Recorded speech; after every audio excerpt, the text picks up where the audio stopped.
ante ti en adoración, a darte mi alma y mi corazón, y vengo ante ti en adoración, a darte mi alma y mi corazón. Y es que eres tú, mi único Dios, quien sana la herida que hay en mi interior. Y es que eres tú, mi único Dios, quien sana la herida que hay en mi interior. Te adoraré desde que salga el sol hasta la madrugada. Yo te daré mi vida, te daré mi alma, te doy mi corazón. Y te adoraré desde que salga el sol hasta la madrugada. Yo te daré mi vida, te daré mi alma, te doy todo mi amor. Y es que no hay nadie como tú, Jesús. Vengo ante ti en adoración, a darte mi alma y mi corazón.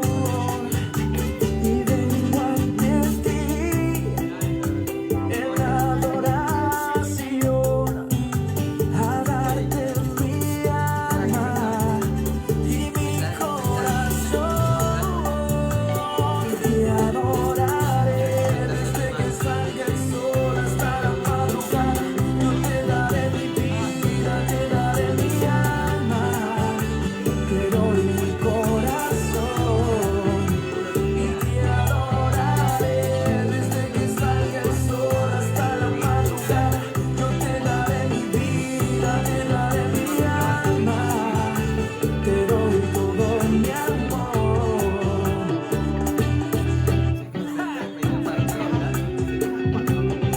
This is Jay,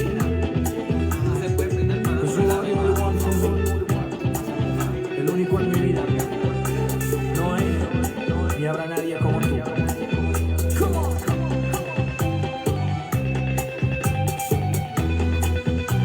Y te adoraré desde que salga el sol hasta la madrugada.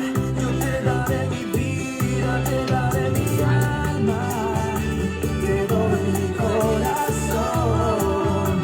Y te adoraré desde que salga el sol hasta la madrugada. Yo te daré mi vida, te daré mi alma, te doy todo mi amor. Y es que no hay nadie como tú, Jesús.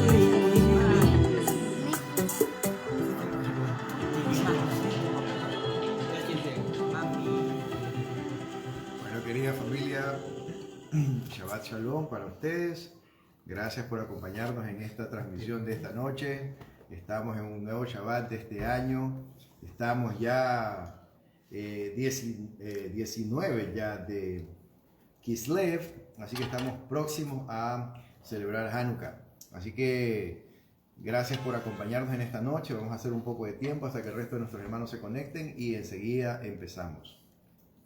Y vamos a colocar otra canción que es interesante, puesto que aunque suena y está muy popular en este momento, en realidad tiene una letra muy llamativa, puesto que es una canción que habla acerca de Jerusalén y el deseo que tenemos de ir hacia ese lugar.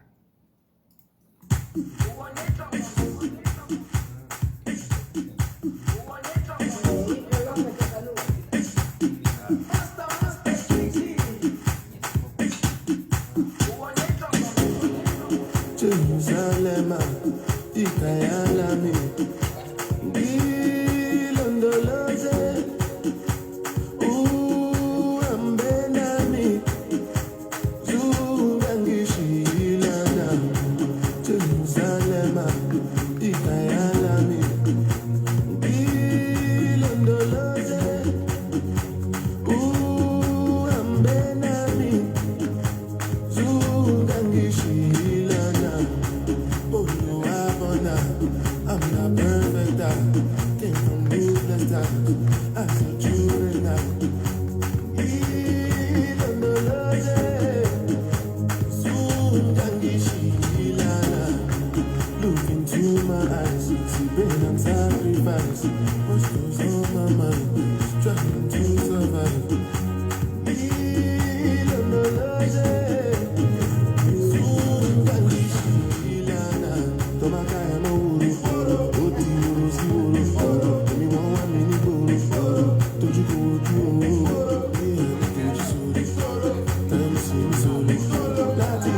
ilondoloze zuhambe nami dawo yami ayikholana buso wami awukholana ilondoloze zuhambe nami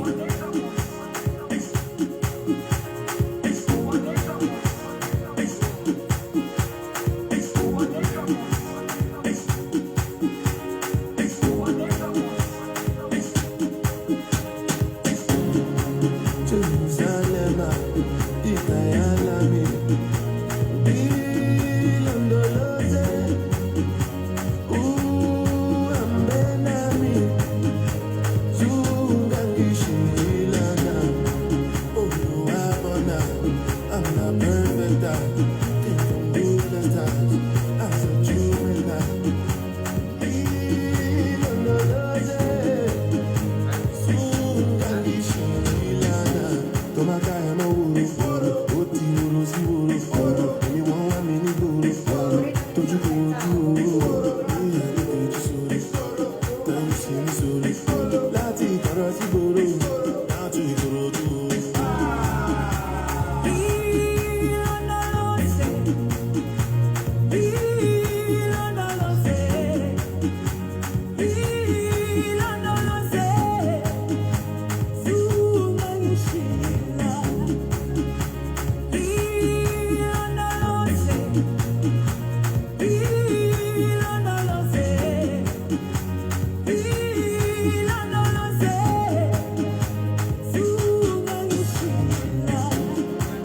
Jerusalema ikayalami ilondoloze uhambe nami zungangishilana Jerusalema ikayalami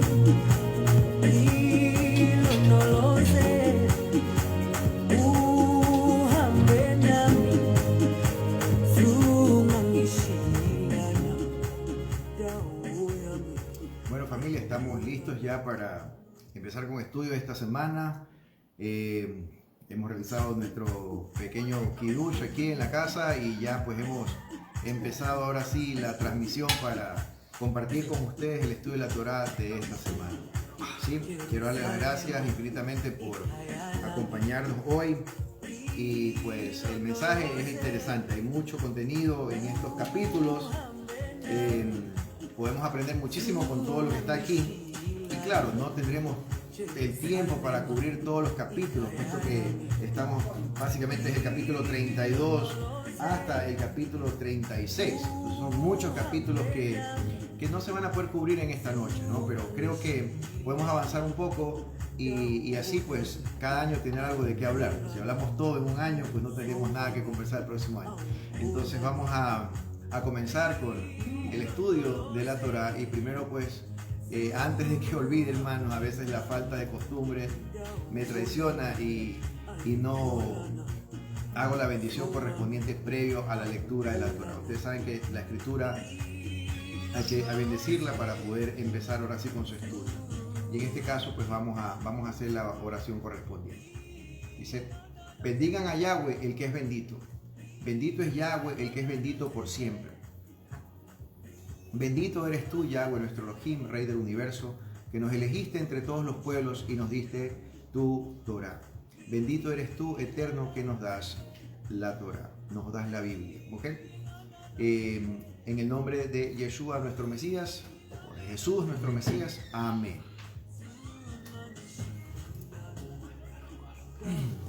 Bien, entonces esta semana, mi querida familia, nosotros tenemos una porción que tiene un nombre particular y se llama Vayishlach en hebreo. ¿Okay? Nosotros estudiamos con un método judío, ¿verdad? Que lo han utilizado ellos por cientos de años, de hecho desde la época de Esdras, cuando ya regresaron de Babilonia, del exilio. Entonces establecieron una metodología para continuar con el estudio de la Torá de manera regular. Inicialmente era un estudio de 3 años, pero después también se estableció un método de 1 año. Así que pues me he acogido al método de 1 año que me permite tener como un ciclo más corto para estudiarla y poderla compartir con ustedes, porque avanzo al ritmo que prácticamente la mayoría de nuestros hermanos en Israel la siguen. Así que en este caso, para ustedes, pues están familiarizándose, los que me acompañan ya algunas semanas o algunos meses, ya están familiarizados un poco con esta metodología, ¿verdad? Así como cada libro tiene un nombre hebreo, pues cada porción de cada semana, en este caso 52 porciones en el año, 54 porciones en el año también tienen un nombre particular, y es el nombre con el que usualmente empieza la porción, o un nombre con el que empieza el primer párrafo, ¿verdad? El primer versículo. Así que en este caso la porción de esta semana es Vayishlach, que significa y envió, porque acuérdense que Shlach es enviar, y en este caso Shaliach es enviado, ¿ok? Ese es el nombre o el verbo hebreo. De hecho, los apóstoles eran Shaliach, ¿sí? Shelachim, porque ellos eran enviados, ¿ok? Esa palabra apóstol realmente está ligada con el hecho de haber sido enviados para llevar un evangelio. Así que, aunque nosotros no la vemos, esa palabra, porque una vez traducida ya se pierde obviamente su contenido, en esta porción de esta semana, esta palabra aparece bastante repetida en algunas ocasiones. De hecho, vamos a notarla muy a menudo aquí, porque a los enviados, acuérdense, a los malachim, Jacob los envió a varios de ellos, ¿ok? Entonces vamos a ver esa palabra muy a menudo en el estudio, pero obviamente en hebreo. Como les indico siempre, nosotros tenemos realmente una traducción de la escritura, ¿sí? Cuando nosotros hablamos de que la Biblia es palabra de Dios, efectivamente es palabra de Dios, pero no debemos olvidar algo. En este caso, si la palabra está en español, usted tiene una palabra traducida de Dios. Por lo tanto, la traducción obviamente es la percepción que tuvo el traductor. Entonces no estoy tratando de descalificar en ningún momento a un traductor, pero yo quiero que usted entienda que lo que estamos leyendo es una traducción, y en este caso pues tiene un poco la carga doctrinal del traductor, tiene un poco pues la carga de la experiencia del traductor, lo que interpreta el traductor. Por lo tanto, hasta cierto punto, hermanos, una Biblia traducida se puede considerar el comentario bíblico de ese traductor, ¿ok? Entonces, no digo que sea el comentario bíblico, no sea un comentario bíblico, es palabra de Dios, pero entiéndame, está traducida. Por lo tanto, en el momento en que la palabra original del hebreo, por ejemplo, esta palabra que tenemos aquí, que está en hebreo, la tengo acá en español. En el momento en que esta palabra está traducida, obviamente ya pierde un poco su contenido, porque el traductor tiene que elegir qué palabra pone en español, por ejemplo. La palabra hebrea puede tener varios significados, pero el traductor tiene que elegir una palabra, puesto que él no puede poner todas las diferentes opciones que tiene la palabra, puesto serían 3, 4 libros que tendríamos aquí, ¿ok? O él tendría que estar exponiendo 4 o 5 posibles significados para el párrafo. Entonces lo que tenemos nosotros es una traducción de acuerdo a la óptica del traductor. Y hasta cierto punto, hermanos, dependiendo de quién traduzca, obviamente la traducción va a tener una carga dependiendo de lo que ese traductor concibe dentro de su cabecita como algo que está ahí escrito, ¿ok? Entonces, en algunas ocasiones vamos a notar que esta traducción a veces no nos da el contenido que realmente el Eterno está tratando de darnos a la hora de darnos este mensaje, ¿verdad? Pero no significa que no tengamos un mensaje que hasta cierto punto lo entendemos, pero vamos perdiendo muchos detalles. Y a veces la pérdida de estos detalles, hermanos, puede ser clave en una lectura, puesto que nos hace perder el sentido, ¿ok? Nos hace perder un poquito el contexto, ¿sí? Nos hace perder inclusive a veces hasta el contexto de lo que se está queriendo decir. Así que bien, vamos entonces a empezar con la lectura, puesto que la parashá es bastante larga, o la porción, parashá en hebreo, porción. A veces, hermanos, entiéndame, a veces uso palabras hebreos por lo asociado que estoy mucho con estos términos, ¿sí? Y eso pues a veces olvido que estoy con una audiencia de habla española, ¿verdad? Habla hispana y de habla latina, y se me escapan algunas palabritas por allí en hebreo, ¿sí? Pero en realidad creo que algunos hermanos que ya me acompañan algunos meses, pues ya las van conociendo, y de hecho ya las van asociando. Así que Bien, quiero entonces empezar con esta porción indicándoles otra cosa. Miren, yo les he explicado en porciones anteriores, en estudios anteriores, que Dios en su palabra, Él la escribe, hermanos, pero no la escribe desordenadamente. Él tiene una metodología de escritura, Él tiene un estilo literario, si lo podemos decir de alguna manera. Usted ha escuchado a Paulo Coelho, por ejemplo, usted ha leído sus libros, pues usted debe entender que él tiene un estilo literario propio, ¿ok? Para hacer sus novelas, ¿ok? Para escribir sus libros. Cada escritor tiene su estilo y usted por el estilo puede saber si este material, hasta inclusive de quién puede ser el origen. Y en este caso, cuando usted lee la escritura, hermanos, es indiscutiblemente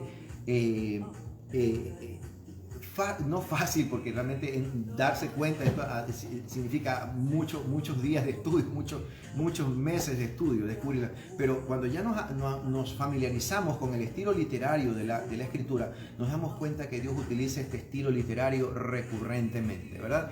Y uno de los estilos que utiliza el Señor para escribir su Torá es el quiasmo, ¿verdad? En algunos casos, pues ya les he indicado a mis hermanos lo que significa esta estructura literaria en la Biblia. Y un quiasmo realmente es una estructura literaria ordenada que empieza con un tema y este tema se repite al final. Luego empieza con un segundo tema y este se repite penúltimo. El tercer tema se repite antepenúltimo y tiene un eje central. ¿Cuán larga puede ser un quiasmo? Pues definitivamente puede tener 5 o 6 temas o podría tener simplemente un par de temas. Entonces ese es un estilo literario. Pero hay otro estilo literario que también el Señor utiliza en su escritura y se llama paralelismo. El paralelismo es otro tema literario, de hecho, que vamos a encontrar aquí entre el capítulo 32 y el capítulo 33. Sí, ese es un estilo literario que se llama paralelismo. ¿Y qué significa paralelismo? Que asimismo separa en dos grupos el texto o el mensaje, y lo que empieza en el tema A al principio, luego en la segunda porción empieza en el tema A, y el tema B luego está en el siguiente tema B, y el tema C está en el siguiente tema C. No hay un eje central, no hay una idea central, simplemente lo que empieza en una secuencia A, B, C, D, E, luego luego la repite nuevamente como A, B, C, D. Entonces es un paralelismo, es como un espejo, hermanos. Okay, bueno, no un espejo, un quiasmo, un espejo, pero en este caso es una repetición lo que tenemos aquí. Y es interesante porque en esta porción de esta semana nosotros precisamente tenemos un paralelismo que lo vemos en Génesis 32:6, por ejemplo, ¿sí? Un Génesis 32:6. Les voy a dar solamente los versículos por cuestiones de tiempo, hermanos. No voy a estudiar paralelismo hoy. La porción es muy larga. Y la idea es que podamos más bien leer. La idea es que podamos conocer un poco de esta historia y recordar otra vez. Y yo les voy a ir dando un poco de contexto para que usted se vaya familiarizando otra vez con el texto o recordando otra vez el texto. Recuerden que estamos leyendo nuevamente el Antiguo Testamento. Y para muchos es fascinante volverlo a leer porque, o tal vez para otros, es la primera vez que lo está escuchando. De repente siempre leyó el Nuevo Testamento y ahora está leyendo el Antiguo Testamento como lo conocemos en Occidente. Pero para el judío esto no es antiguo, para él esto es vigente, para él esto es vigente, esto es futuro de hecho. Así que tenemos en el paralelismo de esta porción tenemos el capítulo 32 y tenemos el capítulo 33. Y les decía, el tema es Génesis 32:6 y también es Génesis 33:1a. Ahí encuentra usted el primer paralelismo. Luego tenemos Génesis 32 del 7 al 12 y también tenemos Génesis 33:1b. Sí, yo le dejo esa tareita para los que realmente están interesados en estudiar, ¿no? Por eso no entro mucho en detalle esto porque se vuelve esto una clase a veces un poco pesada, hermanos, para algunos que estamos más interesados o de repente algunos que están interesados más en escuchar la historia y que a ver cómo Alex nos explica un poco lo que estamos leyendo. Entonces no quiero entrar mucho en este tema del paralelismo, sino que les dejo para aquellos que están interesados en estudiarlo ya a fondo, vean que aquí hay otro ejemplo más de paralelismo. También tenemos Génesis 36 del 24 al 30 y tenemos Génesis 33 del 4 al 12. En el tema E tenemos Génesis 32 del 31 al 32 y tenemos Génesis 33 del 13 al 17. Así que tenemos, hermanos, en este caso tenemos A, B, C, D, E, 5 temas en esta porción entre capítulo 32 y 33 que se repiten, ¿verdad? Se repiten los del 32, se repiten en el 33. Pero recuerden, esta porción realmente llega hasta el capítulo 36. Por lo tanto, como les decía, en honor al tiempo, ya tenemos casi una media horita que se nos va entre prepararnos y todo. Así que la idea es comenzar a leer, la idea es divertirnos escuchando esta historia. ¿Esta historia de qué se trata? La historia de esta semana, hermanos, tiene algunos temas. Esta historia en esta semana tiene, por ejemplo, el encuentro de Esaú, el retorno de Jacob. El retorno de Jacob de tierras de Padán-Aram, regresa ya con 2 esposas, con 4 esposas realmente, llega cargado de bienes, llega cargado de bendición y también llega lleno de hijos, ¿ok? Llega con 13 hijos realmente, ¿ya? ¿Ok? Pero no llega con 13 porque acuérdense que todavía no ha nacido ¿quién? No ha nacido todavía Benjamín. Benjamín no ha nacido, el único que nace en tierra prometida, el único que nace en Canaán es Benjamín. Acuérdense, Benjamín fue el único de los hermanos judíos, perdón, de los hermanos israelitas que nace en tierra prometida. Pero los demás todavía pues vienen, ellos traen realmente ¿qué cosa? Ellos traen su cultura de tierra de Harán, hermano, de tierras asirias, ¿verdad? De tierras del norte de Canaán.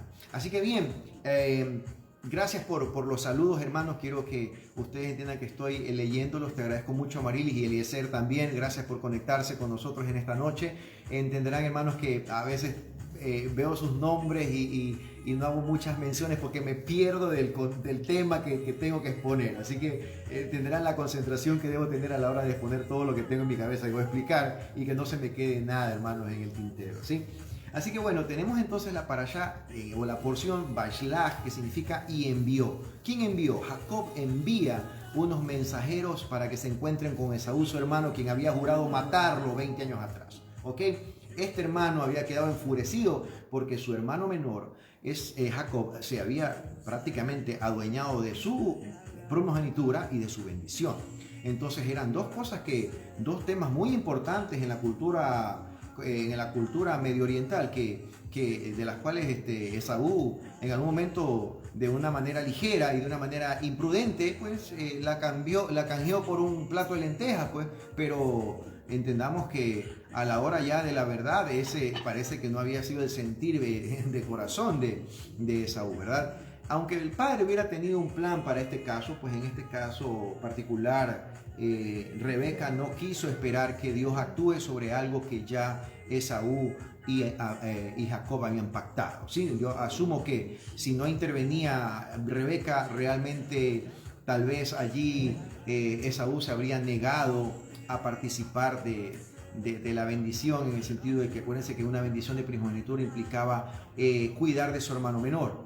Ustedes recuerdan cuando, por ejemplo, en la escritura vemos que Caín, cuando es pues encontrado o buscado y encontrado por Dios en el Edén, le dice: ¿dónde está tu hermano? Y él que le dice: ¿y acaso yo seré guarda de mi hermano? Pero en realidad él era guarda de su hermano.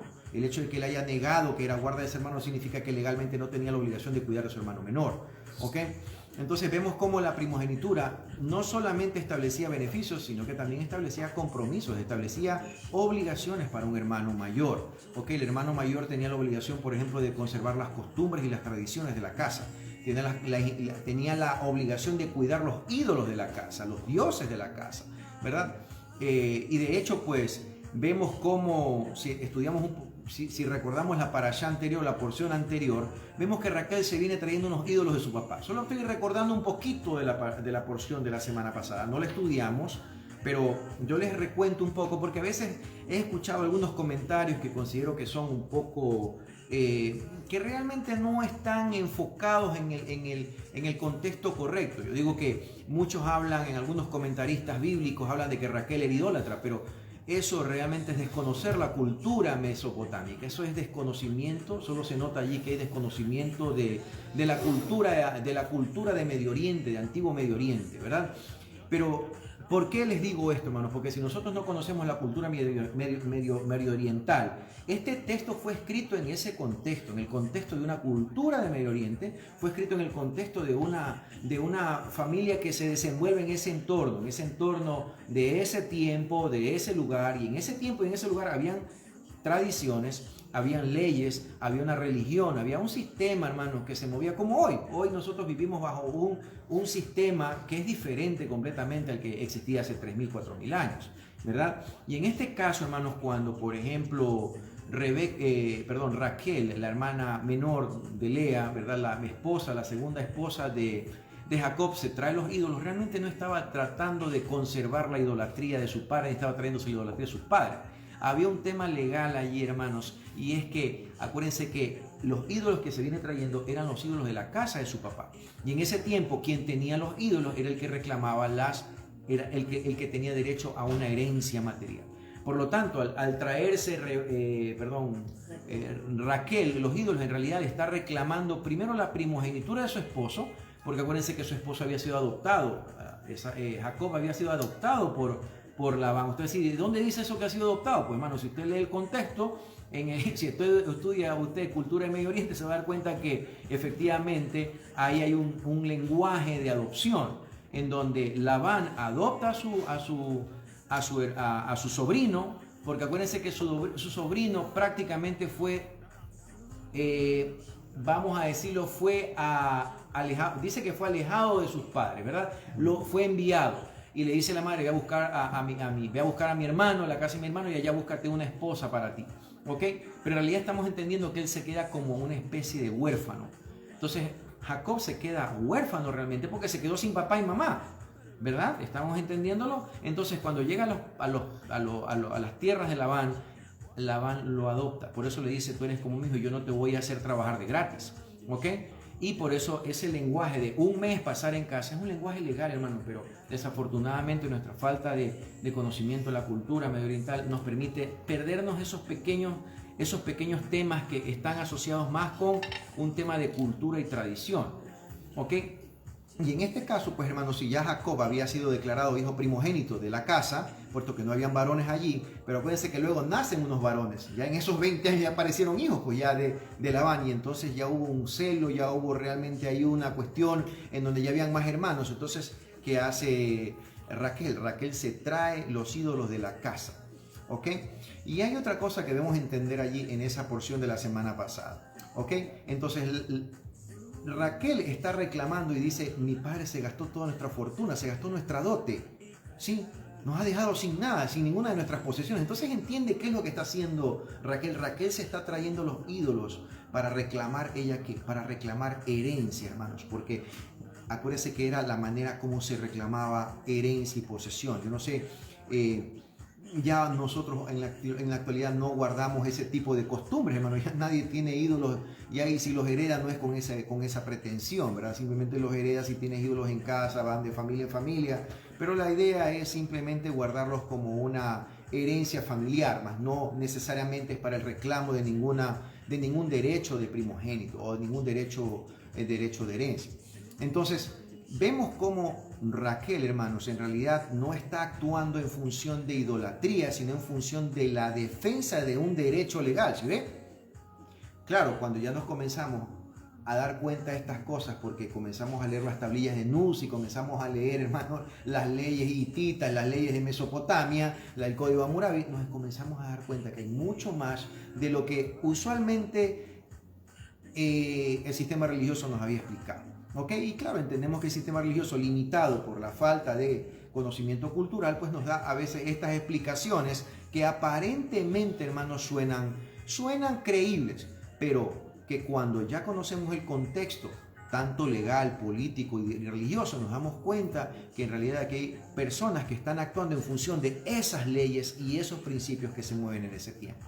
¿Ok?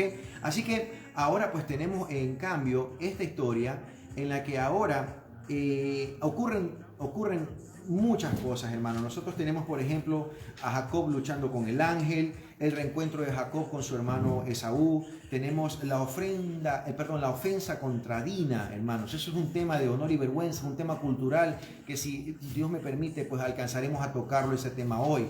Es muy importante entender este tema de la ofensa contra Dina, hermanos, puesto que cuando no entendemos estas cosas, como el mundo moderno se mueve, como el mundo moderno actúa, hermano, en donde acá no existe esta cultura, honor y vergüenza que todavía se conserva en Medio Oriente, no la podemos entender, ¿ok? ¿Sí?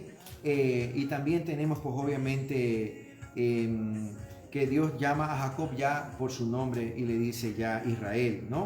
Y luego ya, pues, Jacob designa a ese lugar también llamado Betel, ¿ok? Y luego se habla de la descendencia de Esaú. Y así pues terminamos ya con los principados de Esaú, ¿ok? Pero creo que vamos a poder cubrir un par de temas hoy que son los que nos interesan, hermanos. Son importantes que nosotros podamos cubrir. Y la primera es lo que les escribía más temprano. Jacob y Esaú se preparan para un reencuentro, ¿verdad? Ese es básicamente el tema. Lo interesante, hermanos, es que Jacob parecería que esto fuera un reencuentro amistoso. Pero, hermano, cuando tu hermano te viene a saludar y viene con 400 hombres, hermano, realmente o te quiere dar un fuerte abrazo y quiere darte un abrazo efusivo o realmente quiere declararte la guerra, ¿sí? Y la intención es ganar, la intención es acabar y cumplir con un propósito. Y como había un antecedente previo, hermano, como había ya una amenaza de muerte, entendemos que sí, Esaú se presenta y avanza a recibir a su hermano con 400 soldados prácticamente, con 400 hombres que seguramente venían armados, pues definitivamente eso hizo que a Jacob lo pusiera en una posición defensiva y obviamente de temor. ¿Ok? Así que vamos a estudiar esto porque es interesante, hermanos, que Esaú viene con 400 hombres.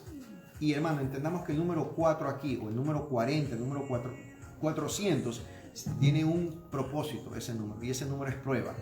¿Okay? El número 40, por ejemplo, acuérdense los 40 días que estuvo Jesús, Yeshua estuvo en el desierto, él fue tentado durante 40 días, ¿se acuerdan? Más o menos ese es el contexto. En este caso, 400 soldados, no soldados, pero dice 400 hombres, hermanos, que vienen con Esaú, implicaban obviamente para Jacob una verdadera prueba, ¿verdad? Así que por eso nos habla de esas cifras. Si ven, nada está puesto por casualidad en la Escritura. Todo tiene un hermoso significado, pero tenemos que estudiar tanto gematría, tenemos que estudiar, hermano, muchos recursos que desafortunadamente algunos estudiosos del sistema religioso a veces descartan porque solo creen que el Espíritu les revela estas cosas. Y yo digo, si el Espíritu les revelara todo, ¿por qué esto que a veces hablo yo no lo han descubierto si el Espíritu habla?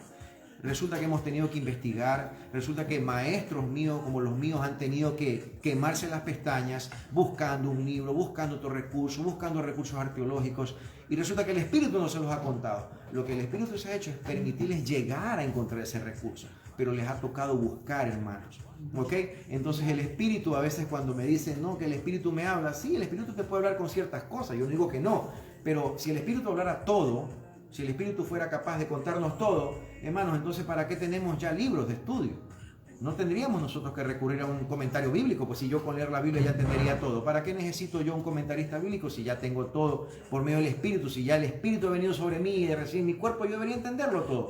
¿Por qué no estamos entendiendo todo? Porque no hemos entendido la función del Espíritu Santo tampoco. ¿Sí? ¿Sí ve? Entonces no estamos entendiendo, hermano, que no toda la información que nosotros a veces, y que yo les comparto a ustedes, hermano, no toda me llega, hermano, de las alturas, no toda me llega de lo alto. Hay que buscar recursos, hay que estudiar, horas de estudio, horas de investigación, para poder yo sentarme aquí y mis maestros también sentarse con nosotros y podernos explicar estas cosas que realmente suenan extraordinarias, porque no era la visión que hemos tenido. Ahora, que un texto usted lo puede espiritualizar, por supuesto que puede espiritualizar un texto y sacar un mensaje espiritual. De hecho, la Biblia es espiritual, pero entendamos que el contexto en el que se lleva a cabo no necesariamente tiene que ser toda espiritual. Hay una historia detrás de esta narrativa que tiene que ser entendida en el contexto de la cultura, en el contexto de la religión, de la política. Entonces, ¿qué tenemos que hacer? Estudiar egiptología, tenemos que estudiar cultura mesopotámica. ¿Dónde se llevó a cabo esto? Esto no se llevó a cabo en Estados Unidos ni en Latinoamérica. Esto está ocurriendo en Medio Oriente, está ocurriendo en territorio árabe, está ocurriendo en territorio mesopotámico, en las tierras de caldeos, en la tierra de hititas, en la tierra de asirios. ¿Sí ven? Entonces tenemos que estudiar esa cultura, tenemos que estudiar la cultura egipcia, muchas culturas que debemos estudiar para entender esto que Dios está hablando, porque podemos espiritualizar el mensaje, Y claro que a veces cansa espiritualmente el mensaje, pero no necesariamente eso es lo que Dios quiere decirnos en el texto. ¿Ok? Así que bien, entonces vamos a empezar, hermanos, hoy con el estudio de Jacob y Esaú que se preparan para un reencuentro. Y vamos a ver aquí, hermanos, cómo hay una palabra que desafortunadamente en español cuando yo la leo no la encuentro, pero que cuando mis maestros me ayudan a revisarlo, el texto, wow, ahí efectivamente está la palabra y me permite sacar una conclusión bastante confiable, hermanos. No digo que sea infalible, pero bastante confiable de lo que el texto está tratando de hablarnos, puesto que recuerden que la escritura tiene que ser leída en ese contexto. La escritura no puede ser leída un versículo individualmente. Para eso tenemos, por ejemplo, para eso tenemos el Strong, para eso tenemos lo que les estoy indicando del modelo literario del Eterno. Estamos estudiando también hermenéutica, tenemos las reglas de primera, de media y última mención. Todas esas leyes de estudio también tienen que ser utilizadas aquí. De lo contrario, vamos a nosotros pues simplemente leer un texto y no vamos a entender qué pasa. Y no solamente tenemos que estudiar esto en español. Para aquellos que queremos enseñar, para aquellos que queremos enseñar a nuestros hijos, para aquellos que realmente entienden que esta labor que estamos haciendo aquí es una labor que debe darse a nuestros hijos y darles un modelo de estudio a ellos, también tenemos que revisar ciertas palabras en hebreo, puesto que el texto está escrito en ese idioma.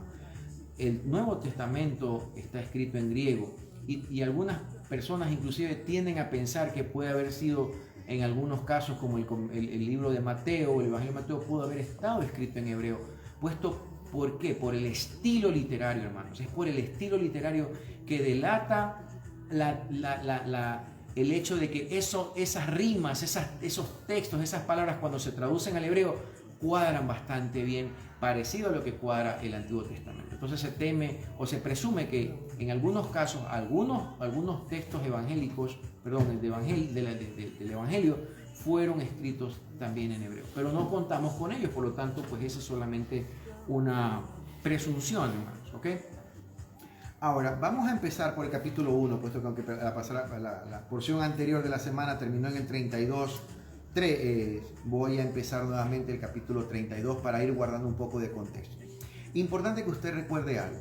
La semana pasada, hermanos, en el estudio de la semana pasada, Jacob se encuentra con su suegro después de haber huido de tierras de Padán Aram y haberse venido con las esposas y sus hijos y todo su ganado.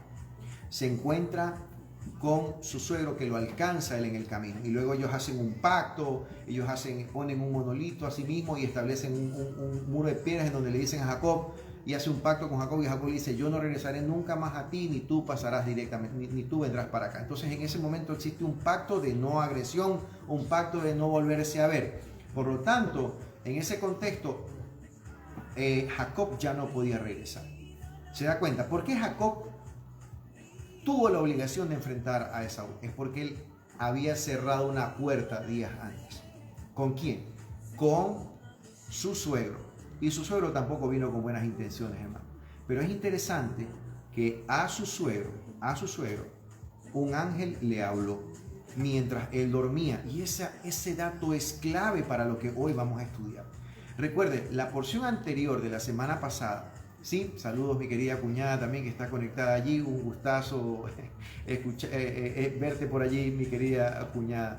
Y también para ti, Manuel, un gusto tenerte con nosotros, ¿ok? Entonces, ¿qué entendemos de la parashá pasada, de la porción pasada? Acuérdense que Labán es anunciado por un ángel. ¿Y qué le dice el ángel? No digas una palabra ofensiva contra Jacob, ni se te ocurra decirle algo a él.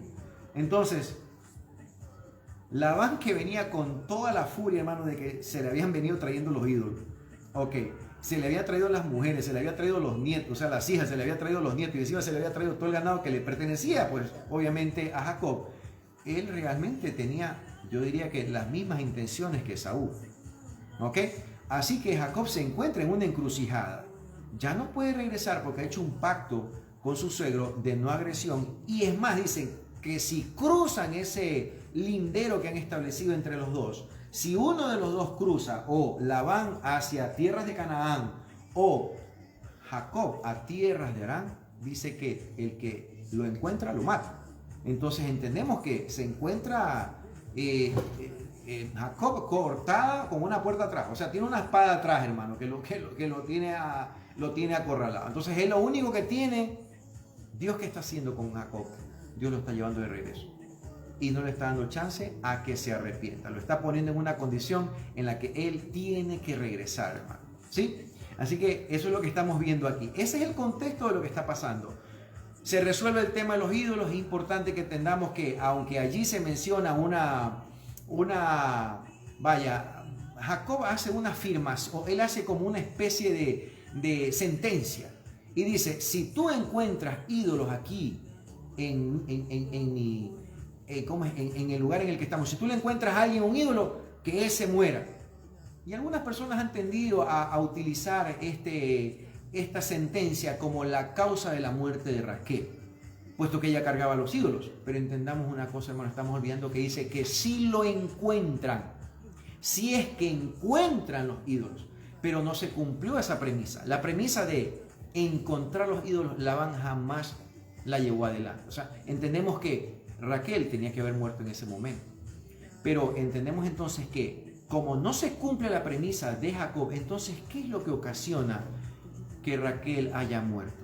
¿Qué está pasando ahora con la vida de Jacob, que se encuentra a partir de la reconciliación con Esaú, se encuentra con un sinnúmero de tragedias? Se le muere la esposa, violan a su hija, se pelean sus hermanos, se pelean los hermanos de los hijos de Jacob. O sea, pasan un sinnúmero de tragedias, hermano. Prácticamente venden a su hermano menor, a José, y pasan un pocotón de tragedias, hermano, al punto de que cuando se encuentra Jacob con el faraón, ya al culminar sus años ya en Egipto, él le dice, la verdad, mis años han sido muy, muy duros, mis años han sido pocos han sido buenos, dice, pocos años, poco tiempo ha sido bueno, la mayoría ha sido sufrimiento. Entonces este hombre que lucha por una bendición, hermano, con el ángel, termina con toda esta tragedia, y usted dice, bueno, ¿qué pasó aquí? ¿Qué pasa en este escenario? Y no tiene nada que ver con los ídolos que se trajo Raquel. Tiene que ver con otra cosa, hermano, y tiene que ver con una promesa que hizo Jacob. Jacob hizo una promesa muy importante, y Jacob no la cumplió. Y cuando uno no cumple las promesas, hermano, ante el Eterno viene tragedia. ¿Sí? Y eso es lo que le pasa a Jacob. Y ya vamos a ver que esta historia que estas 4 capítulos o 5 capítulos que tenemos por delante, nos van a contar cuál fue, diría yo, qué fue lo que Jacob incumplió, que hizo que prácticamente el Eterno lo dejara, lo abandonara temporalmente a Jacob. Acuérdense ¿qué dijo Jacob antes de salir de tierras de Canaán? Él dijo, si tú me bendices, si tú me cuidas de ida y de regreso, si tú me traes con bien, dice, si tú me traes, dice, y si tú me traes con riqueza, y si tú me traes lleno de hijos, y me traes todo, y me das todo, me cuidas y me proteges y todo, ¿qué dice él? Yo te daré el 10% de lo que tú me bendigas. Ok, sí, ve, hizo una promesa, y esa promesa tenía que cumplirse ¿en dónde? Esa promesa tenía que cumplirse en Betel, ok. Esa promesa tenía que cumplirse precisamente en tierras de Canaán. Pero desafortunadamente vamos a leer la historia y entendemos que Jacob no cumplió su promesa ante el Eterno. Y más bien toda este tributo que tenía que haber sido entregado en Betel, vamos a leer en manos de quien termina. Y eso hizo que definitivamente Dios lo haya acompañado hasta ese momento. ¿Sí ven? Dios lo acompaña en este momento, porque a partir de allí podemos ver que como que lo deja vamos a ver cómo te va por tus propios medios sin haberme cumplido. Entonces es importante, hermano, porque esto sí, si usted quiere espiritualizar este mensaje, pero si nosotros nos ponemos a hacer ofrendas al Señor, ofertas, pero si nos ponemos a hacer como hoy, hermano, los políticos hacen ofertas de campaña, ¿verdad? Todo el político hoy día, hermano, te ofrece de todo por un voto. Hoy te ofrecen, hermano, te ofrecen hasta el alma, hermano. Hoy día, en estos pocos meses, digo yo, recibe todo lo que un político te da, porque tú con todo lo que te ofrece, no te haces millonario. ¿Sí? Pero en realidad, ¿qué estamos entendiendo? Que a Jacob casi le pasa lo mismo que nos pasa con los políticos, hermano. ¿sí? Y es que una vez que ya cumplen su cometido, ya consiguen lo que Dios les ha dado, se olvidan de cumplir sus promesas. Y en este caso, cuando el pueblo les da a ellos el lugar para el cual están corriendo, para el cual están postulándose, cuando ya están en este lugar, definitivamente el pueblo pues es olvidado y definitivamente están más preocupados de que reciban su salario que de cumplir las promesas que han hecho. De hecho, hasta se olvidan de sus promesas. Y ese es más o menos el contexto que está pasando aquí, ¿sí? Dada pues la temporada en la que nos encontramos, la temporada política en la que nos estamos encontrando, ¿no? Ahora bien, entonces vamos a leer en ese contexto, hermano, lo que está pasando en esta historia, ¿sí? Vamos a ir viendo cómo se desarrolla esta historia y aunque Jacob pelea con un ángel para que lo bendiga, efectivamente la bendición la recibe, pero el problema es que Jacob se olvida de una promesa. Usted no va a ver adelante de esto que Dios que Jacob la cumpla, ¿ok? ¿Sí? Él más bien se va para Siquem y allá compra un terreno cuando él tenía que haber regresado a Betel, hermanos, ¿ok? Así que bien, vamos a seguir avanzando en esto para no demorarnos un poco en la lectura. Y así que pues saludos para Rolando también y para Denis que nos acompañan esta noche. Un abrazo especial para ti, mi querido Rolando. Un abrazo y un fuerte y un gran saludo para ti, mi querido hermano, que te recuerdo con mucho cariño y espero en algún momento podernos saludar personalmente, ¿okay? Así que gracias por acompañarnos en esta noche, Rolando. Tenemos una gran tarea como padres, educar a nuestros hijos. Dios nos ha dado una segunda oportunidad a toda la gallada, hermano, que tú sabes, venimos de este pueblo pequeño, ¿sí? Nos ha dado la oportunidad de poder educar a nuestros hijos con esta bendición tan grande que es escuchar una palabra que la verdad no sabíamos que había que leerla de esta manera. Pues no, ahora la estamos leyendo y vaya que es un deleite escuchar lo que Dios nos tiene que contar. Y bien, dice el capítulo 32. Madrugó Labán por la mañana, besó a sus hijos y a sus nietos, a sus hijas y a sus nietos, dice, y los bendijo. Luego Labán partió y volvió a su lugar, ¿sí? Y Jacob siguió su camino. Se encontraron con él ángeles de Elohim, ¿ya? Al verlos dijo Jacob, campamento de Elohim es este. Entonces llamó a aquel lugar Mahanaim, ¿sí? ¿Qué significa campamento de Elohim? Entonces Mahanaim, ¿ok? Bien, entonces luego sigue versículo 4, el capítulo 32, estamos capítulo 32, versículo 4 ya dice, Jacob envió ángeles, ¿ok? Ahora, estamos entendiendo algo, hermanos. Cuando la palabra malachim se lee en hebreo, no necesariamente quiere decir ángel. Aquí en algunas traducciones dice ángeles, en otras traducciones dice mensajeros, puesto que el propósito de esta lectura en realidad es de que Jacob envía mensajeros a Esaú, puesto que él está llegando ya a tierras de Canaán y él sabía que su hermano estaba allí, ¿sí? Es interesante que veamos que no necesariamente envía ángeles con alas, hermano. De repente a veces nosotros pensamos que envía algunos ángeles con alas allá para encontrarse con Esaú. No en ese momento. Vamos a ver cómo sí efectivamente hay una lucha con un ángel más tarde. La vamos a leer. ¿Y qué significa, hermanos? Aquí está la clave. ¿Por qué el ángel le dice, de acuerdo a la traducción que usted tiene tal vez en su Biblia, dice, déjame ir que raye el alba? ¿Qué significa esta expresión? Hermano, esta es una expresión que está tratando de darnos un mensaje clarísimo, pero no dice déjame ir. No dice déjame ir. La palabra hebrea allí está ligada con shelach, con enviar, como dice Vayeshelach de esta porción de esta semana, que dice y envió. Acá también está hablando de shelach, de la palabra realmente tiene que ver con ya van a entender, ya vamos a llegar a ese tema y eso les permite a ustedes entender qué significa eso, que el ángel le dice déjame ir. ¿Qué está pasando? ¿Por qué eso de que ya raye el alba? ¿Por qué? ¿Cuál era la prisa del ángel de irse en ese momento cuando ya raye el alba? Dice, ¿qué significa raye el alba? Hermano, usted ha estado más o menos a las 5:30 de la mañana y entre esa hora en la que ya comienza a amanecer, cuando ya comienza a verse un azulado en el cielo, ese azulado es cuando raye el alba, cuando ya como que se comienza a ver que ya el negro se pone un color azul oscuro, ya se comienza a ver que el sol ya está dando una luz tenue que ya comienza a permitirnos ver un firmamento, ¿verdad? Ya nos permite distinguir el firmamento. Entonces, ese es el momento en el que aquí está el ángel diciéndole, ese es el momento en el que ocurre esta lucha. ¿Ok? Así que el ángel dice, déjame ir, pero no le está diciendo, yo le digo a usted, déjame ir hasta que lleguemos a esa parte y usted entienda qué realmente es lo que quiere decir. Así que espero llegar a eso hoy noche y podamos entender también qué es lo que está pasando, porque ese ángel está apurado por irse, ¿verdad? Bien. Y en cambio Jacob lo quiere retener para que lo bendiga. Entonces Jacob no está entendiendo la desesperación del ángel. El ángel está desesperado por hacer algo por Jacob, pero Jacob quiere que el ángel lo bendiga. Es interesante esta porción por estas cosas que tienen aquí, ¿no?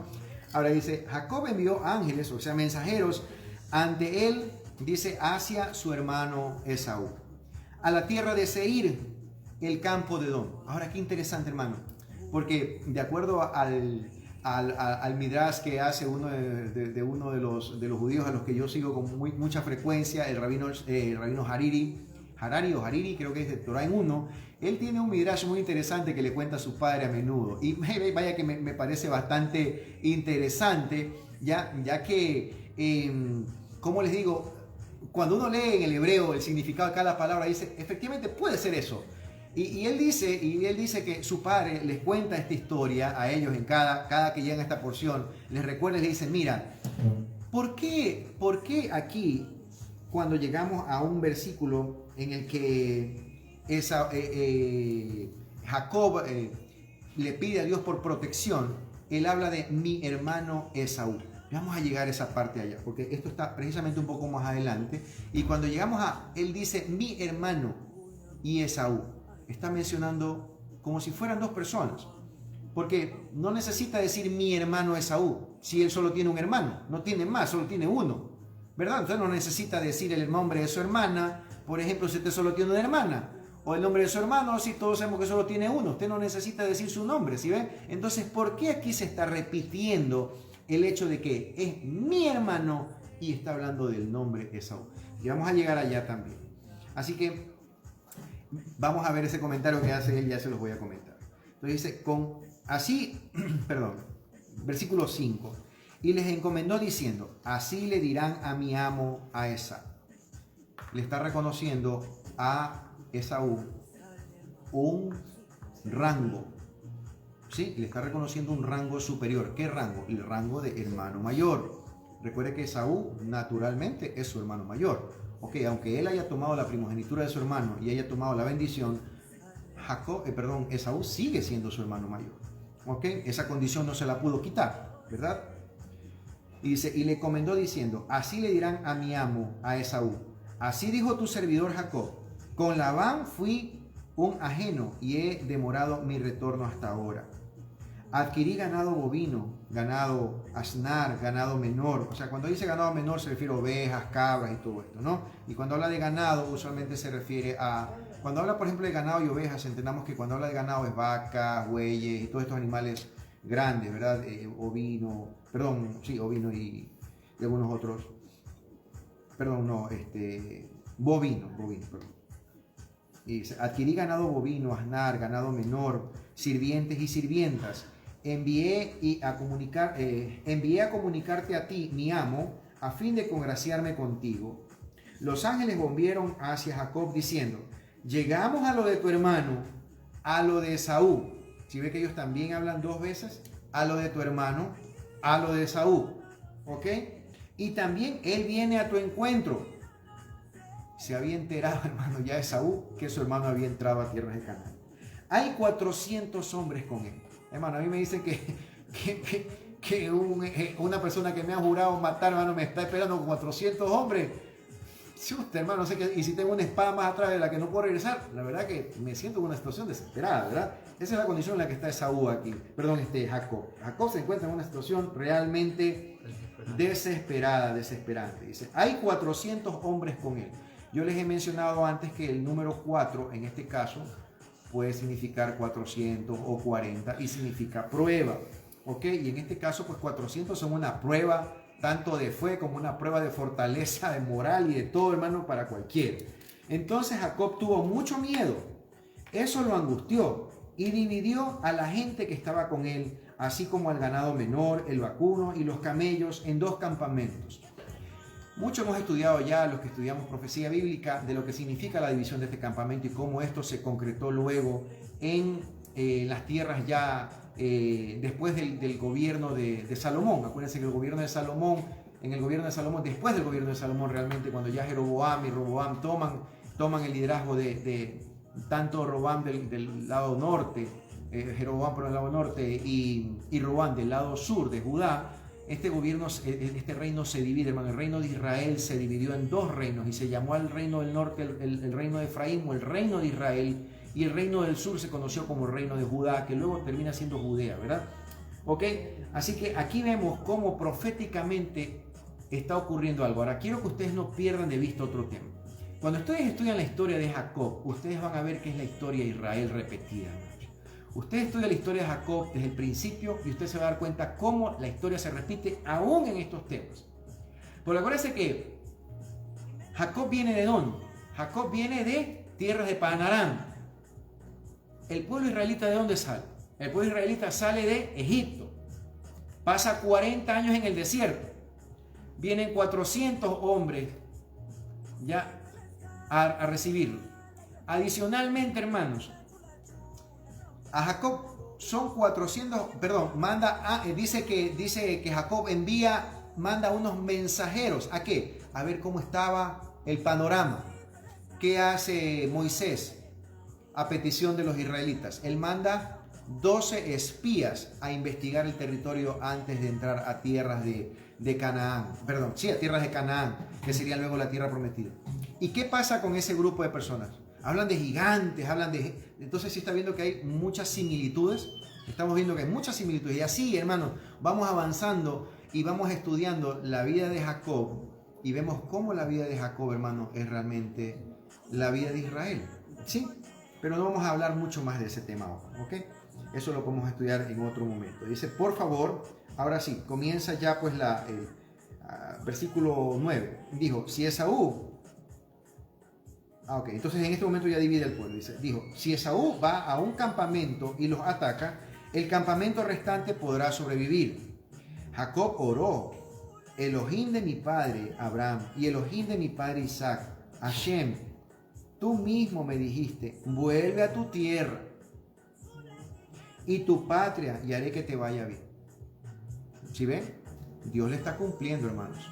Le está cumpliendo y él está invocando ¿qué cosa? Él está invocando esa promesa que él hizo antes. ¿Cuál? No solamente la que hizo con el Eterno en tierra de Betel, cuando colocó el monolito, cuando colocó esa piedra y lo ungió con aceite, sino cuando iba a salir de Padán Aram. Su esposa le confirma y le dice, vamos. ¿Ya? Y efectivamente el Eterno le indica que está... definitivamente le indica que está protegido por él para que avance confiado, ¿verdad? Entonces se está encontrando con una circunstancia bastante difícil, pero hermanos, una cosa es, créanme, a todos nos ha pasado, hermano, que Dios a veces nos da una palabra, pero nos encontramos en unas situaciones, hermano, que parece que todo está pero contra nosotros y todo se encuentra en una situación desesperante para nosotros. Pero ¿qué es lo que no debemos perder de vista? Es lo que Dios nos ha prometido o lo que Dios nos ha hablado a través de un mensajero. ¿Sí? Así que tenemos que confiar en lo que el Eterno ha dicho porque Él va a cumplir lo que Él ha dicho. El problema también, ¿saben qué, hermano? Es que nosotros cumplamos con lo que le hemos ofrecido a Él. Cuando le dijimos a Él, cuando nos saques esta circunstancia, yo te voy a servir. Cuando me saques tú esta circunstancia, yo voy a estar contigo y no te voy a dejar, no me voy a alejar de ti, no te voy a avergonzar. ¿Sí ven? Esta historia, hermanos, no es una historia solamente antigua, es una historia que nos puede a nosotros llevar a entender que nosotros también cuando estamos en situaciones desesperantes, cuando estamos en condiciones de mucho apremio, Dios intercede y Dios actúa y Dios nos libera y nos salva realmente, porque vamos a ver cómo aquí salvó a Jacob, Dios de lo que iba a pasar con él. Hermanos, aquí Esaú venía dispuesto a matar a su hermano, eso no hay duda, la Torá es clara en esto. Pero ¿qué fue lo que hizo Dios para salvar a Jacob? ¿Ya? No fue la pelea, hermanos. No necesariamente fue la pelea. Fue una promesa que el Eterno hizo. Y no nos podemos olvidar de eso. No fueron las fuerzas de Jacob. No fue la lucha y el hecho de haber peleado con el ángel la que hizo que Saúl no lo matara. Porque entonces, ¿saben qué, hermanos? Se concentraría entonces en el hecho de que fue Jacob el que fue el fuerte. Fue Jacob el que con su fuerza física logró derrotar a su hermano. ¿Ok? Estaríamos completamente perdiendo el contexto de esta historia. En este momento él está vamos a ver más adelante cómo Jacob lucha por una bendición, lucha porque lo defienda, porque lo proteja, y precisamente eso es lo que quiere hacer el ángel, pero tiene que dejarlo ir, ¿ok? ¿Y qué significa esto, hermano? Que nosotros tenemos que, asimismo, entender que no son nuestras fuerzas físicas, ni son nuestras habilidades, como dije, no es nuestro dinero, no es nuestra posición económica, no es las relaciones interpersonales que tenemos, ni el hecho que yo me conozco con fulano, sutano, ni yo soy amigo de fulano y sutano que me va a ayudar. Entendamos, hermano, no es la fuerza física la que nos saca de nuestros problemas, nuestras habilidades no es nuestro dinero, ¿sí? Ni a veces de las enfermedades, ni es el médico. No, estaríamos equivocados completamente si creemos que el médico, que es el más ranqueado es el que nos saca a nosotros del apuro y el que nos quitó el cáncer, etcétera, que fue la medicina, que yo pude pagarla, la más cara que traje Estados Unidos, la que me curó, ¿verdad? Eso no es, hermano, y vaya que nosotros tenemos, de alguna manera, hasta los que me escuchan, tienen experiencia de lo que significa que Dios intervenga en el momento preciso, cuando todo está perdido para nosotros, hermano. ¿Ok? Entonces, en este caso, ¿qué podemos ver? Podemos ver que efectivamente Jacob está luchando, pero él se olvida de algo, hermano. Y eso es lo triste aquí de esta historia, porque el olvidarse de Dios a Jacob le trajo mucha tragedia, hermanos. Trajo una tragedia familiar horrible para Jacob. Y eso es lo que no podemos perder de esta historia. Yo creo que eso es lo más importante como un mensaje espiritual. El mensaje espiritual, que me estoy adelantando a cerrarlo porque a veces me olvido, hermano, porque ya me coge la hora. Prefiero a veces darlo por adelantado porque ya les estoy contando un poco la historia porque le he leído bastante. Entonces tal vez ustedes, en la medida en que la vamos leyendo, vamos conectando estos temas. Pero Jacob incumplió con una parte del trato, hermanos. Y si usted ha hecho un trato con Dios para salir de su apuro y usted lo incumple, téngalo por seguro, hermano, lea esta historia y vea si usted refleja en ella, si usted lo incumple. ¿Sí? Así que esta historia que queda aquí es precisamente para que nosotros, si hemos dado una palabra al Eterno, nosotros seamos fieles a esta palabra. Fieles a esta palabra hasta el final, hasta que usted haya cumplido el último, como digo yo, el último artículo que usted ha prometido. Hasta la última palabra, la última letra que usted ha prometido, usted la cumple. Porque el Eterno, hermano, Él no es un Dios muerto.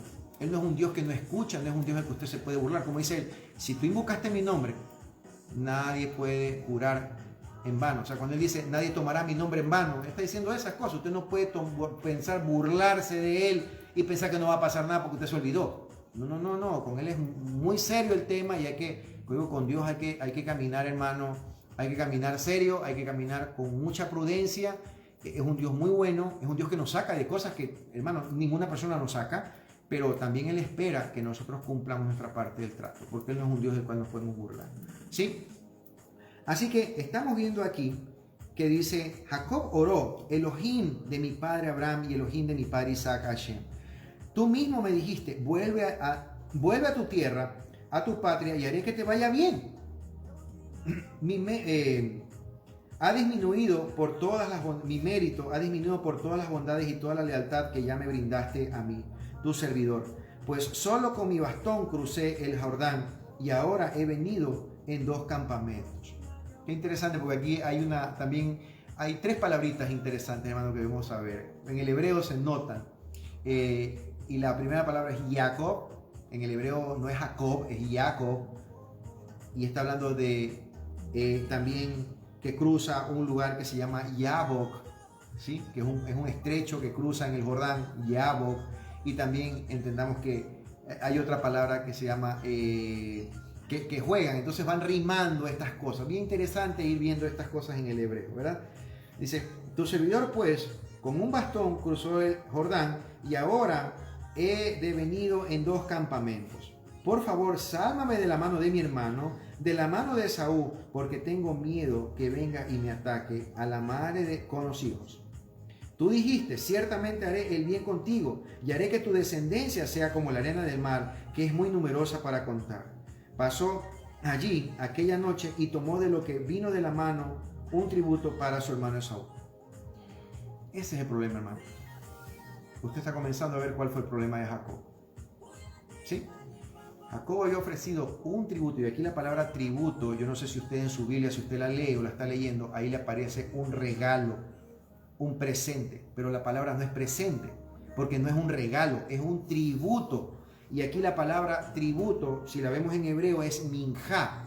Es una de las ofrendas que se hacía en el templo, una ofrenda para reconciliarse, una ofrenda para estar de a buenas con el Eterno, que podía ser de animales o podía ser de granos, cereales, podía ser cualquiera de las dos. Entonces, en este caso, esta palabra es repetida 3 veces, la palabra minjá en hebreo, porque no es regalo, es un tributo. Él está pagándole un tributo ¿a quién? Al hombre fuerte de ese lugar.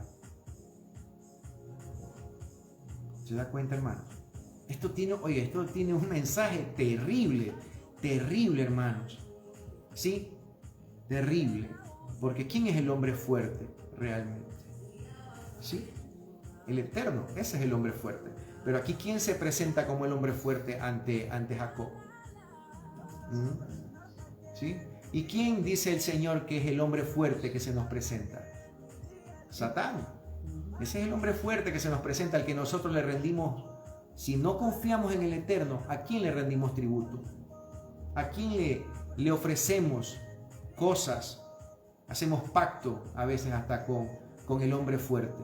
¿Sí? Si ve cuántos mensajes hay aquí, hermano. Esto es hermano, me pasaría toda la noche hablando solo de este tema y llego yo hasta el primer día de la semana y no termino, ¿verdad? Y dice, pasó allí aquella noche y tomó de lo que le vino a la mano un tributo para su hermano Esaú. 200 cabras y 20 machos cabríos, 200 ovejas y 20 carneros. ¿Qué dijo Jacob que le daría al Eterno? Todo lo que tú dices, en todo lo que tú me hayas prosperado allá, yo te lo traeré a ti, a este lugar. ¿A qué lugar? A Betel, hermano. ¿Qué está pasando con Jacob? ¿Sí ve lo que significa leer en contexto? No hay que olvidar que siempre una lectura se tiene que hacer en el contexto correcto. Nosotros estamos leyendo en el contexto de lo que él ha ofrecido. Y estamos viendo que aquí Jacob está dándole a otro lo que le pertenece al Eterno. No porque le pertenezca a él por el hecho de ser él el dueño, sino porque Jacob le había ofrecido a él que le daría de toda la riqueza que le daría Dios o lo haya prosperado Dios allá en Padán Aram. ¿A quién está diezmando entonces? ¿O a quién está rindiéndole tributo? ¿A quién está dando lo que le pertenece a otro? Para algunos esto ya tiene un mensaje bastante fuerte, hermanos, en esta noche. Y los entregó, dice, en manos de sus sirvientes, cada rebaño aparte. Y les dijo a sus sirvientes, vayan delante mío y dejen un espacio entre rebaño y rebaño. O sea que no fue un solo diezmo. ¿Cuántos diezmos mandó? ¿Ustedes se acuerdan cuando estudiamos la parashá pasada que él dijo, yo te daré y te daré? Cuando hablamos de que 2 diezmos él iba a ofrecer, en la parashá pasada estudiamos eso. ¿Ok? Porque ahí se repite esa palabra, ¿ya? En inglés se nota mejor que en español, ¿ok? Entonces, dice, vayan delante mío y dejen un espacio en rebaño y entre rebaño y rebaño. Instruyó al primero diciendo, cuando te encuentre mi hermano Esaú y te pregunte así, ¿de quién eres? ¿Dónde vas? ¿Y de quién es todo eso que está delante tuyo? Le dirás, de tu servidor, de Jacob. Es un tributo enviado a mi amo, a Esaú. Mira también, él está detrás nuestro. ¿Sí? ¿A quién está reconociendo entonces señorío? ¿Y él qué era, hermano? ¿Qué iba a hacer él para Canaán? ¿Quién era el primogénito de Canaán? ¿A quién Dios había respaldado? ¿A quién había escogido? ¿A quién ya Dios había determinado por el mismo pacto o el mismo acuerdo que hicieron Esaú con Jacob? ¿Quién es el que en realidad se consolida como el primogénito o el amo de Israel o el amo de la tierra de Canaán? Iba a ser, hermano, iba a ser precisamente Jacob. Pero ¿qué está pasando con Jacob? Ante esa circunstancia, ante ese escenario de terror que está viviendo él, Él actúa como un ser humano, hermano. Actúa como actuamos nosotros ante el peligro, hermano. No podemos ser diferentes, no podemos criticarlo. Es fácil para nosotros, como digo, es fácil nosotros criticar a un partido, en un partido de fútbol al jugador que está con la pelota y se come el gol. ¿Verdad? Es fácil criticarlo, es fácil que el comentarista hasta lo insulte al jugador porque el jugador se acaba de comer un penal. Hermano, pero una cosa es estar en las gradas y otra cosa es estar allí. ¿Sí? Y cuando usted ve, hermano, a un arquero que es el más rankeado en un mundial, y usted ve a un arquero que es el hombre más renombrado, y usted es el que está pateando, y usted, hermano, es su primer mundial. Ok, no me va a decir que usted no corre el riesgo de fallarlo. Entonces, con Esaú, hermano, y Jacob, perdón, en este caso, hay que entender la circunstancia humana en la que se encontraba. Pero, hermano, yo entiendo lo que le pasa a Jacob. Jacob está aterrorizado de una realidad natural, porque el escenario está complejo y está en su contra. Pero está olvidando, hermano, su realidad espiritual. Está olvidando quién le había prometido qué. Sí, y eso tuvo un alto precio para él. Sí, y eso es un mensaje para nosotros hoy. Es lo que les digo, tiene un mensaje muy importante para nosotros hoy. Si nosotros confiamos en el Eterno, si nosotros confiamos en el Dios de Israel, en el Dios de Abraham, Isaac y Jacob, hermano, si nosotros confiamos, le confiamos a nuestros hijos, le confiamos y nosotros ofrecemos cosas, hermano, tengamos en cuenta que hay que cumplir eso. Hay que cumplir. Sí, y a veces somos un poco ligeros para hablar, hermano. A veces somos un poco ligeros para hablar, porque como estamos en una circunstancia triste como la que estaba Jacob. ¿Qué le pasó a Jacob, hermano? Lo había botado su papá de la casa y lo había botado prácticamente su mamá. Tuvo que dejarlo ir. Pero ya, ¿qué tuvo que hacer su papá? Ante la circunstancia que había allí, no les tocó más que dejar separar a los dos hermanos. Entonces, ¿qué pasaba con este hermano? Este hermano estaba en una situación terrible. Estaba solo, sin nada. Se había ido sin nada. Estaba completamente chiro, hermano, botado a la calle. Entonces, ¿qué está pasando con este caballero en esta circunstancia? Él hace una promesa al único Dios que él conocía, el Dios de su papá y el Dios de su abuelo, ¿verdad? El Dios de Abraham y el Dios de Isaac. A ese Dios es que él apela y dice, mira, si tú me llevas con bien hasta allá donde yo voy, donde mi mamá me manda, yo te ofrezco a ti que de todo lo que tú me des, yo te voy a dar el 10%. Inclusive lo hice 2 veces. ¿Ok? Entonces, estamos entendiendo que Jacob obra aparentemente, hermano, aparentemente con ligereza, dado lo que estamos leyendo en el texto, puesto que él no necesariamente cumple a cabalidad su promesa. Toda la riqueza que venía de Padán Aram tenía que ser pagada como tributo en Betel. ¿Ok? Allí tenía que haber sido entregada al sacerdote. No fue así, en cambio, con lo que pasó con Abraham. Usted se acuerda qué pasó con Abraham. Cuando Abraham fue a la pelea con los reyes y se peleó con los reyes y defendió Sodoma y Gomorra porque habían secuestrado a su sobrino. Él llega con la victoria, y él, ¿qué hizo con todo lo que él trajo de allí? Con toda la riqueza, lo que les quitó, con todo el botín de guerra con el que llegó. ¿Qué hizo él? Él no se quedó con absolutamente un centavo de eso. ¿Pero a quién se lo dio? Se lo dio a Melquisedec. O sea que él realmente trajo ese tributo y se lo dejó al templo. ¿Sí ves lo que quiere decir? Él tenía ya una experiencia, hermano. O sea, él ya tenía un antecedente, y por eso es que él obra, o vamos a decir, hace esta promesa, pero falla al regreso en el cumplimiento de esta promesa, y eso le trae consecuencias muy serias a Jacob, porque en este caso, hermano, no se trata solo del engaño, ¿sí? No solamente había engañado a su padre, engañó a su hermano, sino que de hecho es una historia trágica de engaños, y esta es una novela terrible lo que pasa con Jacob, ¿verdad? Pero vemos que también no solamente engaña, sino que también es incumplido. Entonces eso pasa una factura muy triste para la familia de Jacob y para los días en paz que él quería vivir. Él ya regresa, imagínense, él regresa a tierra de Canaán. Él ya viene en el año 20, pero ya es prácticamente al 21. Acuérdense que él está entrando en un año sabático, si podemos decirlo así, porque él está entrando 7 años por cada esposa, son 14 años, y dice que se queda hasta el 20º año en Padán Aram, y se regresa allá. Entonces, ¿en qué año está regresando? Está regresando en el año 21, para entrar en el año 21. ¿Y qué significa el año 21 en este caso? Significa un año de reposo, un año sabático. ¿Ok? Él está buscando reposo, él quiere venir a una tierra y reposar allí, pues quiere llegar a descansar, ¿verdad? Pero resulta que este lugar al que llega realmente es un lugar lleno de tragedias, pues. ¿sí? Tragedia por todo lo que le pasa, ¿verdad? Entonces, no necesariamente llegó a tener el descanso que él hubiera tenido, pero entendamos que no fue que Dios a él le falló o que Dios lo desamparó, porque Dios no cuidó de su hijo, ¿sí? Dios no cuidó de alguna manera, Dios no cuida de José como él hubiera querido que lo cuide, ¿verdad? Aunque lo cuida en el sentido de que permite que unos madianitas se lo lleven a Egipto, de todas maneras él tuvo que sufrir, ¿qué cosa? Él tuvo que sufrir su pérdida, ¿ok? Y vaya que ahí existe otra situación, que eso lo revisaremos para allá más adelante, que es qué significaba allí el hecho de que José se haya ido, ¿verdad? ¿Qué significa para el padre eso? ¿Ok? Ahora, seguimos entonces en la lectura. Dice, por favor, sálvame, dice, de la mano de mi hermano, de la mano de Esaú, porque tengo miedo que venga, me ataque a la madre con los hijos.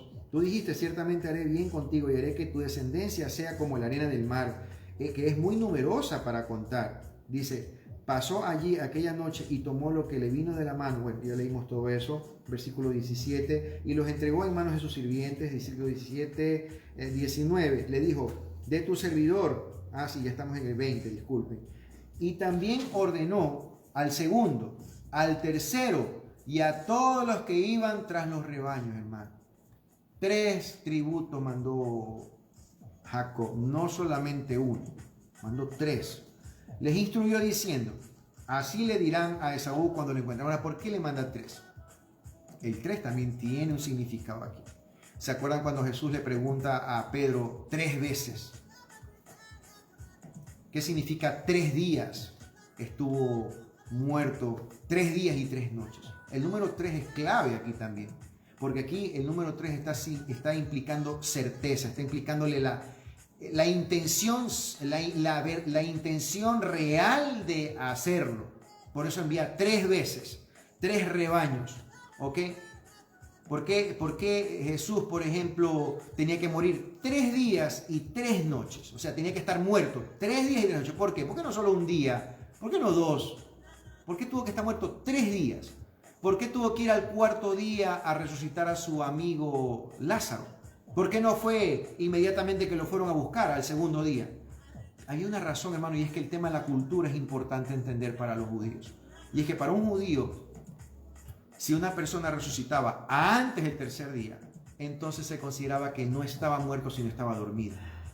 Por eso es que Jesús tiene que morir y pasar 3 días y 3 noches, o sea, 3 días completos, no 2 días y medio, ni 2 días, por lo tanto no puede morir un viernes y resucitar el domingo, ¿sí? Aunque la tradición lo contempla de esa manera, legalmente eso es inválido.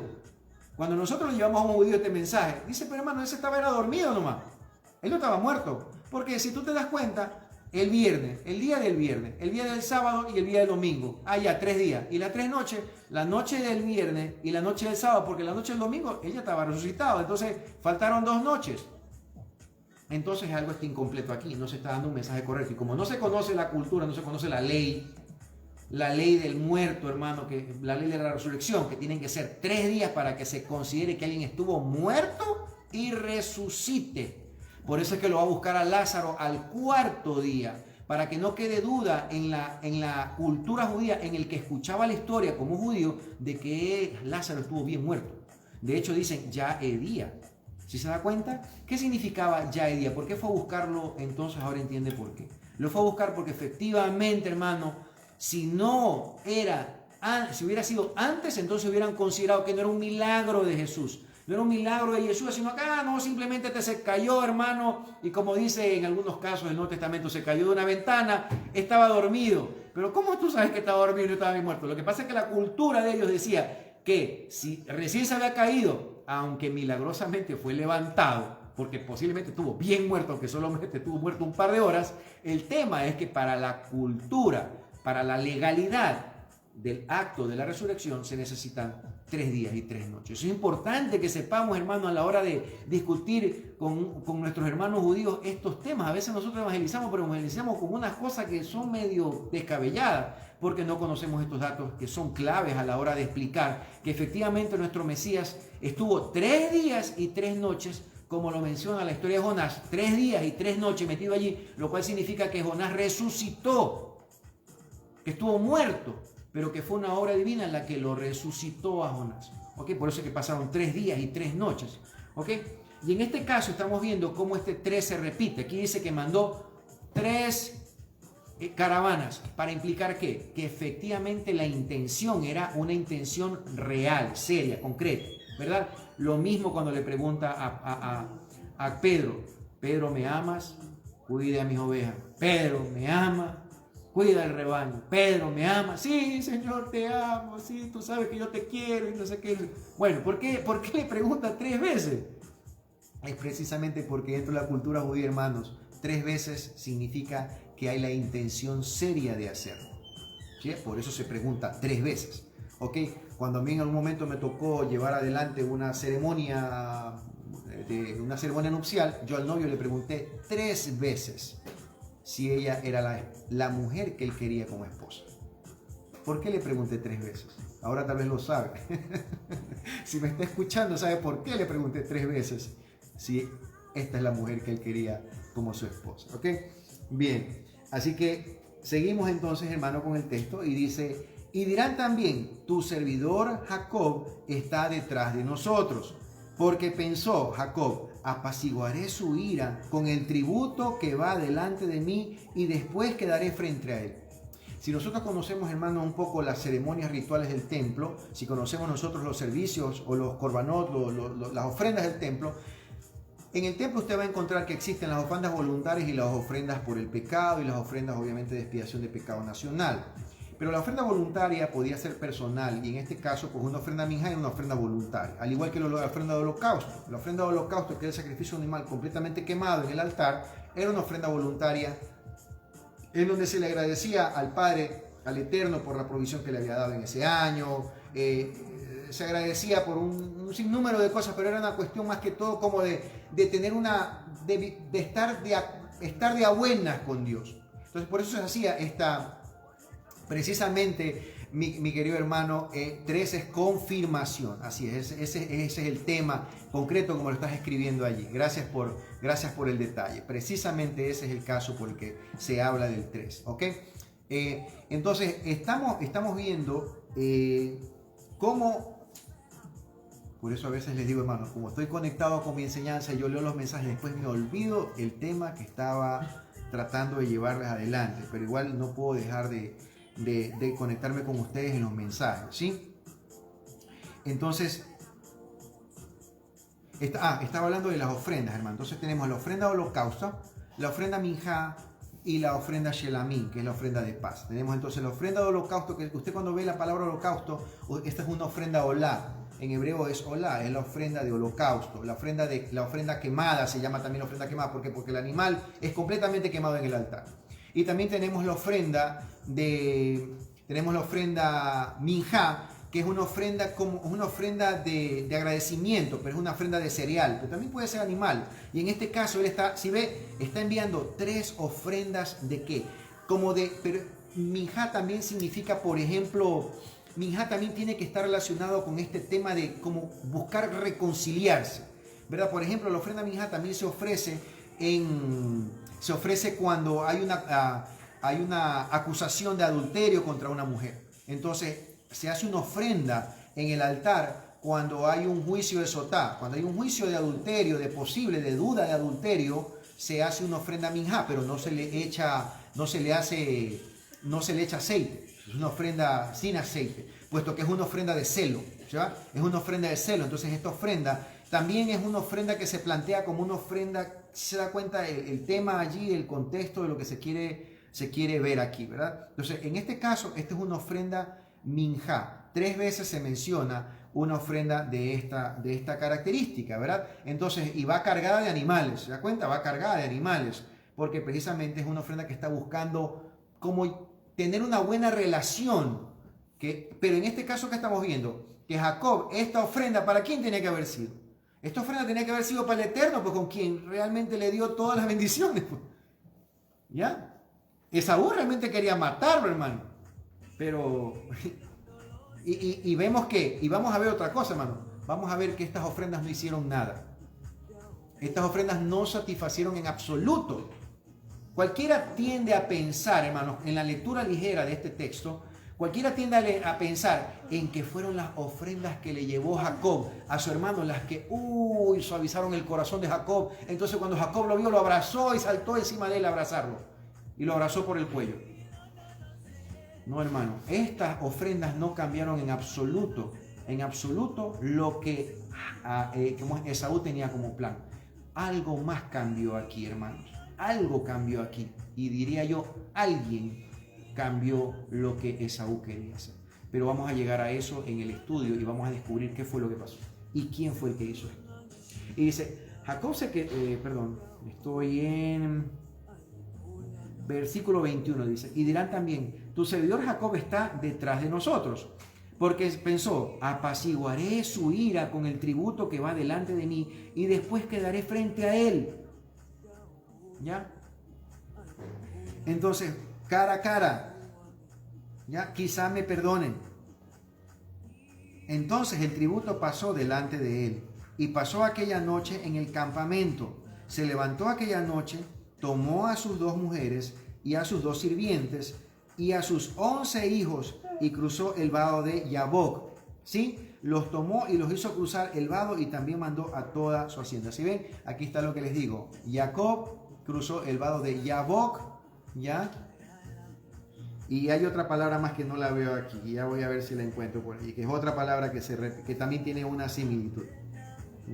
Yekeb es la palabra, pero no la veo por aquí, ya la voy a encontrar. Dice, Jacob se quedó solo. Entonces un extraño luchó con él hasta que irrumpió el alba. Ahora viene la parte en que pelea con un ángel, con un enviado, ¿verdad? Entonces dice, un extraño, dice en hebreo, realmente dice un extraño, con alguien que él no reconocía, se quedó, dice, hasta que irrumpió el alba. Miren, y dice, y al percibir que no podía con él, tocó la articulación de su muslo, dislocándole así el encaje del muslo. ¿Qué tuvo que hacer este extraño? Tuvo, hermano, que dislocarle, porque ¿sabe qué? Jacob no lo quería soltar. Y el ángel tenía que irse desesperadamente a cumplir una misión. Dice, y al percibir que no podía con él, tocó la articulación de su muslo, dislocándole así el encaje del muslo, el fémur de Jacob en su lucha con él. Dijo el extraño, déjame ir, que está despuntando el alma. Pero Jacob respondió, no te soltaré hasta que me bendigas. O sea, hasta que confirmes las bendiciones que me dio mi padre. Entonces el extraño le dijo, ¿cuál es tu nombre? Y le respondió, Jacob. Le dijo el extraño, no serás más llamado Jacob, sino Israel, pues luchaste con una fuerza divina y con hombres y prevaleciste. Entonces Jacob le preguntó, por favor, dime tu nombre. Pero él respondió, ¿por qué preguntas mi nombre? Y allí lo bendijo a él. Jacob llamó a aquel lugar Peniel, o sea, cara de Elohim. Parece que Panab es rostro, y en este caso Peniel significa Peniel, el Dios, ¿ok? Por eso es Peniel, ¿ok? Y dice, porque vi a Elohim cara a cara, ¿ya? Cara a cara, la palabra, y mi vida fue salvada. ¿Sí? Acuérdense que, hermano, en ese contexto cultural, o en ese tiempo, ver a Dios significaba la muerte. Por eso es que Dios a Moisés solo le permite ver la espalda. Aunque él baja con su rostro completamente resplandeciente, él solo puede ver la espalda. ¿Por qué? Porque estaba protegiendo la vida de Moisés, si no hubiera muerto Moisés, ¿verdad? Entonces dice aquí, el sol brilló para él al pasar por Penuel, rengueaba por el muslo. Por eso los israelitas no deben comer el tendón desplazado que está en el encaje del muslo hasta el día de hoy, porque el ángel tocó el encaje del muslo de Jacob con el tendón desplazándolo. Ahora, es interesante lo que quería tocarles ahora sí un poquito el tema de este hermano judío que habla acerca de los nombres que usa Esaú para no olvidarse de lo que le hizo su hermano. Y es interesante este comentario porque él dice que su padre cuenta esta historia, cuenta como un midrash y dice, mira, ¿por qué Esaú habla de Seir, Edom? ¿Sí? ¿Por qué habla de Ají?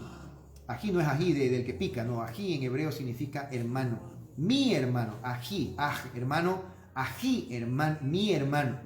Entonces, cuando el texto aquí dice mi hermano Esaú, él dice que en realidad está hablando del hijo de Jacob, perdón, del hijo de Esaú. Y dice que Esaú no quería olvidarse absolutamente de nada de lo que su hermano le hizo, para no olvidarse nunca de lo que su hermano le hizo hasta que él cobrara su venganza. Dice que a su hijo le puso mi hermano. Esaú le pone a su hijo mi hermano, le pone ají, ¿ya? Y además dice a la tierra, al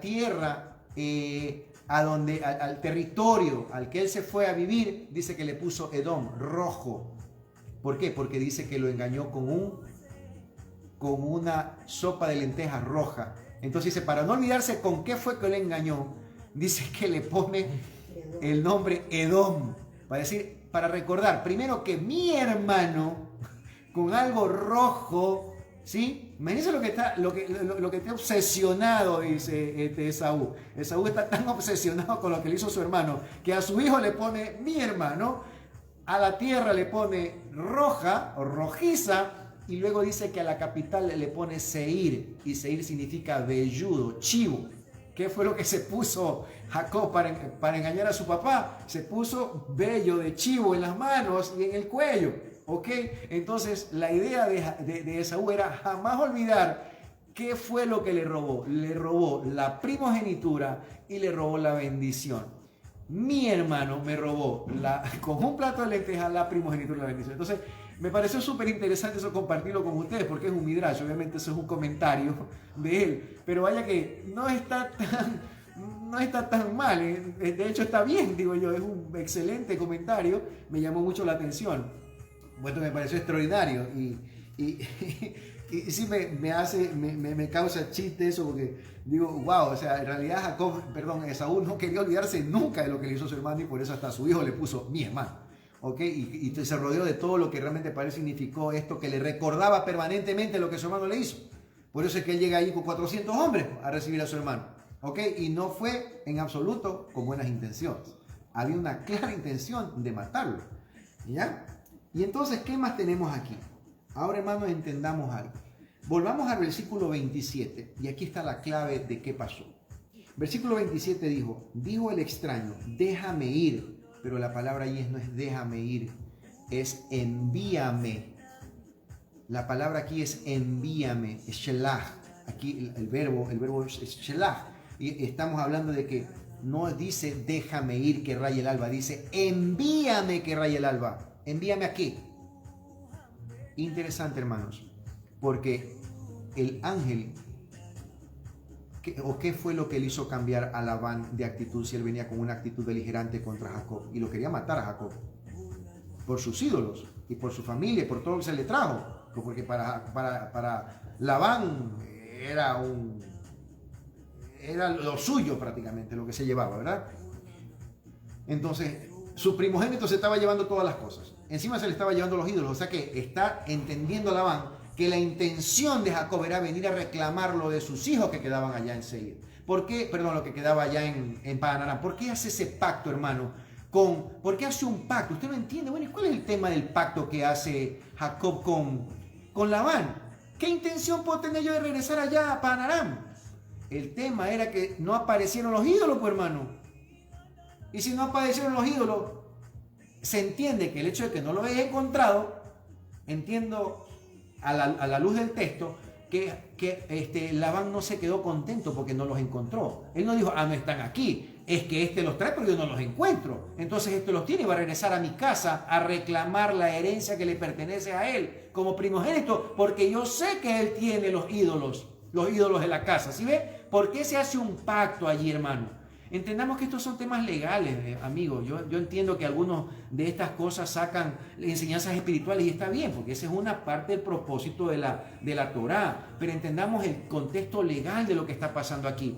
Labán no quería que Jacob regrese a reclamar la herencia de sus hijos y que lo deje sin nada a los otros, porque quedaban hijos allá y no habían ya los ídolos de la casa, se habían perdido. Por lo tanto, legalmente, si alguien se presentaba con los ídolos, podía reclamar herencia cuando Labán muera. Entonces el temor de Labán, ¿cuál era? Que los hijos de él, los que habían venido luego, pues ellos se quedaran sin herencia porque alguien tenía esos ídolos. Y él tenía claro que él era el que se los había traído, pero que no los había podido encontrar. Ahora entiende el tema de ese trato que se hace ahí, de no pasarse, de no agredirse, pero en realidad el tema es no te vengas acá, ve tu casa a reclamar lo que es mío. ¿Sí ven? Interesante, hermanos, que podamos entender estas cosas que están ocurriendo en un contexto legal. No estamos estudiando, como le digo, hermano, el tema espiritual solamente, sino hay que entender que esto tiene una narrativa, que hay un trasfondo que está detrás, que es la que va marcando el comportamiento de los personajes, ¿verdad? Ellos se están desenvolviendo en un entorno cultural y legal y tenemos que respetar eso. No podemos nosotros tomar el texto y ponernos a andar allí sacando unas conclusiones que no están apegadas al contexto histórico. ¿Ok? Ahora, en este caso, hermano, estamos viendo que el ángel que habla con Labán y le dice, cuidado, toca a ese hombre porque ese hombre es mi ungido, ese hombre es mi protegido y pobre de ojo que vas a ver lo que yo te hago. Con esa advertencia, ¿qué cree que hizo Labán? Cuando cuando se encuentra con Jacob, obviamente hubo allí un abrazo hipócrita, pero era porque ya había una advertencia, ¿verdad? Ya había una advertencia de que si tú tocas a mi siervo Jacob, vas a vértelas conmigo. Así cualquiera, hermano, pues no. Entonces yo voy y me encuentro y hasta lo abrazo y todo, pero ¿y qué le digo? El reclamo hipócrita de Labán, ¿no? Le dice, me hubieras avisado, hermano, que ibas a salir con mis hijas y con mis nietos y que ya te querías regresar a tu casa. Yo te hubiera hecho un banquete, te hubiera preparado comida, hubiéramos hecho fiesta y yo te hubiera dado la bendición y te hubieras venido con todas las cosas sin ningún problema. Eso es lo que está diciendo hipócritamente Labán, pero las intenciones de Labán yo no creo que hayan sido esas, hermano. Así que a Jacob no le quedó otra alternativa que tomar sus cosas, su esposa, sus bienes y venirse de regreso a la tierra que Dios había prometido, a la que tenía que traerlo de regreso a Jacob. ¿Sí ven? Entonces, aquí, hermano, aunque no se menciona el texto, no se está mencionando, entendemos que cuando el ángel le dice a Jacob, suéltame o déjame ir o envíame porque raya el alba, ¿qué tiene que ver esto de envíame porque ya se hace de día? Hermano, ¿cuándo usualmente hablaba el ángel? Cuando estaban dormidos. Labán estaba dormido cuando el ángel le habló. Por eso es que al día siguiente ya Labán se levanta con otra actitud. Ya Labán le habla. Ya el ángel le habla a Labán. ¿Y le habla en qué? Estaba en sueño.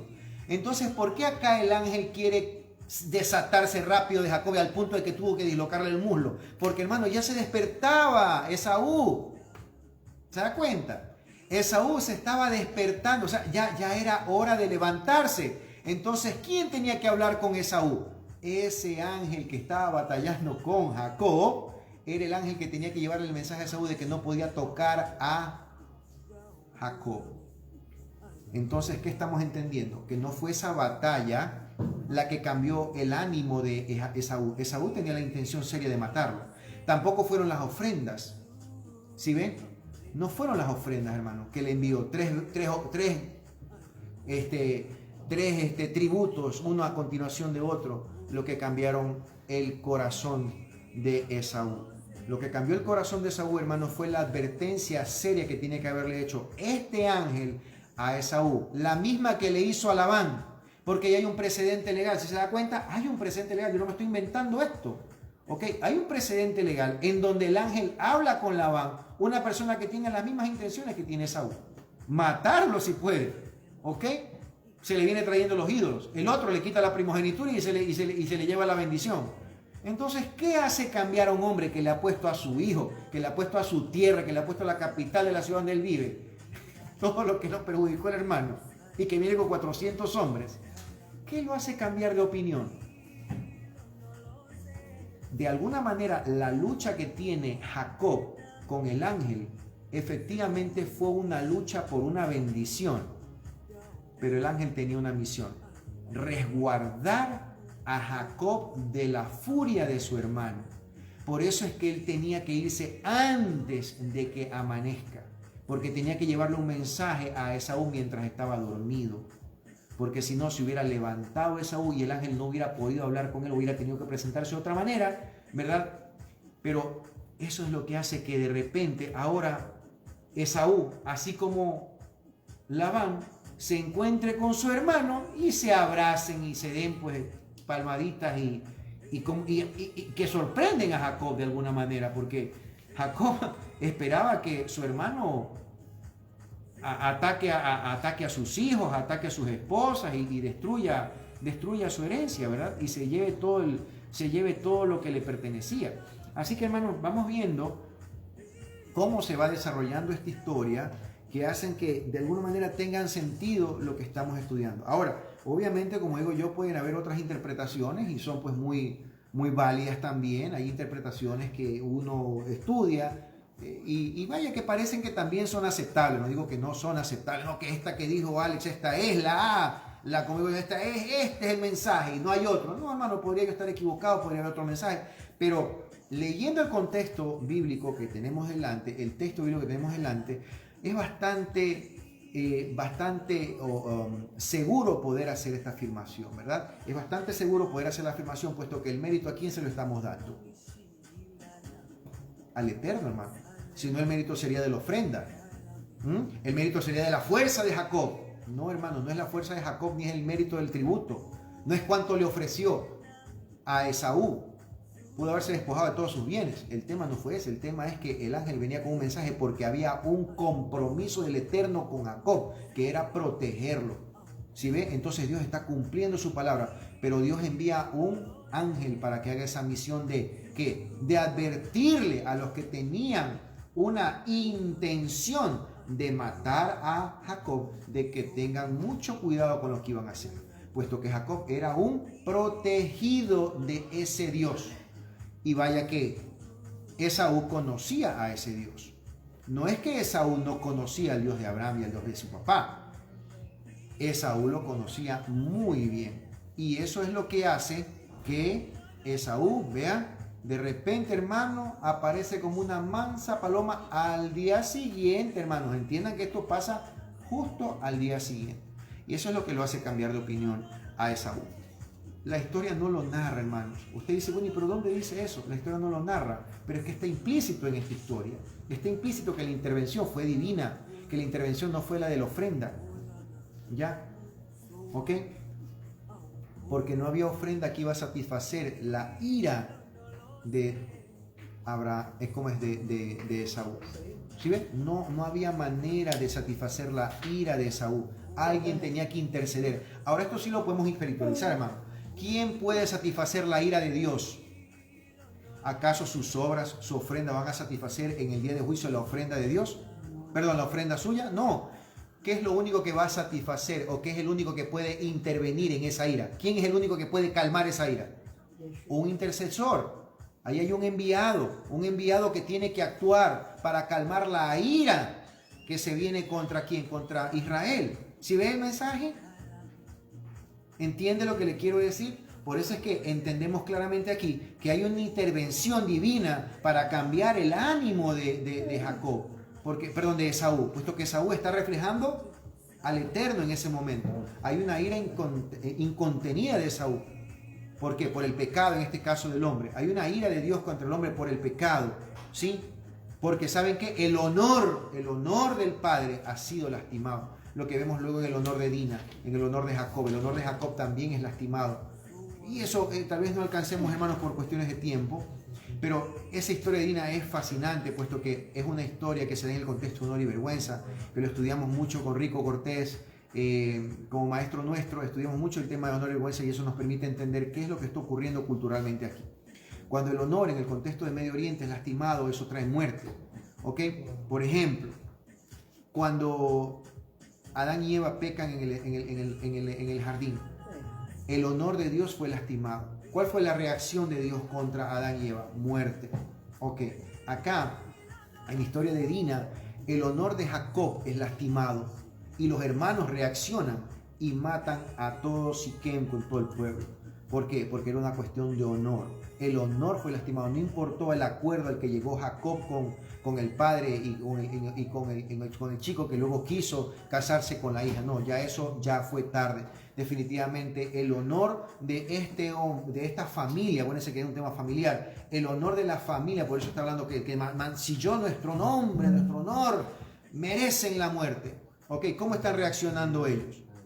Está reaccionando en función de un principio bíblico, hermanos. Es un principio legal. Tenemos que estudiar mucho esto porque la historia bíblica se desarrolla en función de ese contexto, el contexto del honor. En el contexto antiguo el honor es extremadamente valioso. El honor vale más que el dinero, el honor vale más que todos los bienes que puede tener alguien. El honor es fundamental en esa cultura. Aún hasta hoy, hermanos, si nosotros conversamos con árabes, va a ver cómo esa cultura realmente, el tema del honor es clarísimo. Nosotros acá en Occidente, hermano, el tema del honor patriarcal, el honor de la familia, el honor del padre, el honor de la familia, del tema familiar, no se entiende. La niña se escapa con el novio, se va, se acuesta con ella, regresa después con un hijo, como que no ha pasado nada, o simplemente regresa la semana siguiente, ¿sí? Ya no es virgen, etc. Y la verdad que aquí estamos acostumbrados a ese tipo, pero es porque culturalmente vivimos así. Los chicos se llevan a la niña, ok, se acuestan con ella, no le pidieron permiso al padre de la niña, no le avisaron a su papá, no hicieron ningún acuerdo nupcial. Entonces, ¿qué pasa allí? Ahí no estamos entendiendo, hermano, que el honor de un padre está siendo mancillado. Cuando una niña, o cuando una señorita, ¿no? Cuando digo niña me refiero a su pureza, no estoy hablando de una niña menor de edad, me refiero a su pureza.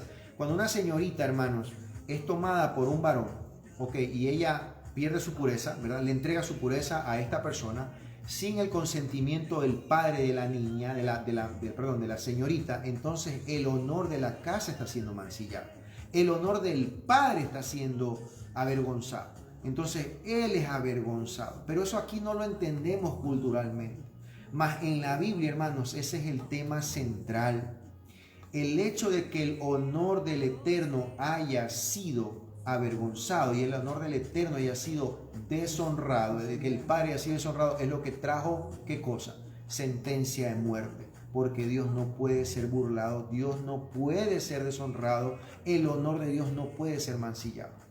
Entonces alguien tiene que restituir ese honor. Si ven, ¿quién tiene que venir a restituir ese honor? El hombre no puede restituir el honor, no hay manera de pagar el daño. ¿Qué puede hacer el novio por venir a restituir el honor de ese señor al que se le llevó la hija y nunca pidió permiso? No hay manera de restituir el honor. A la luz de la Biblia dice que tuvo que venir un enviado, tuvo que venir alguien a pagar el precio con sangre de la restitución del honor del Padre. Ese es el contexto de salvación, ese es el contexto de la muerte de Yeshua. ¿Por qué muerte de Yeshua? ¿Por qué muere Yeshua en la cruz? Ah, no, murió por nosotros.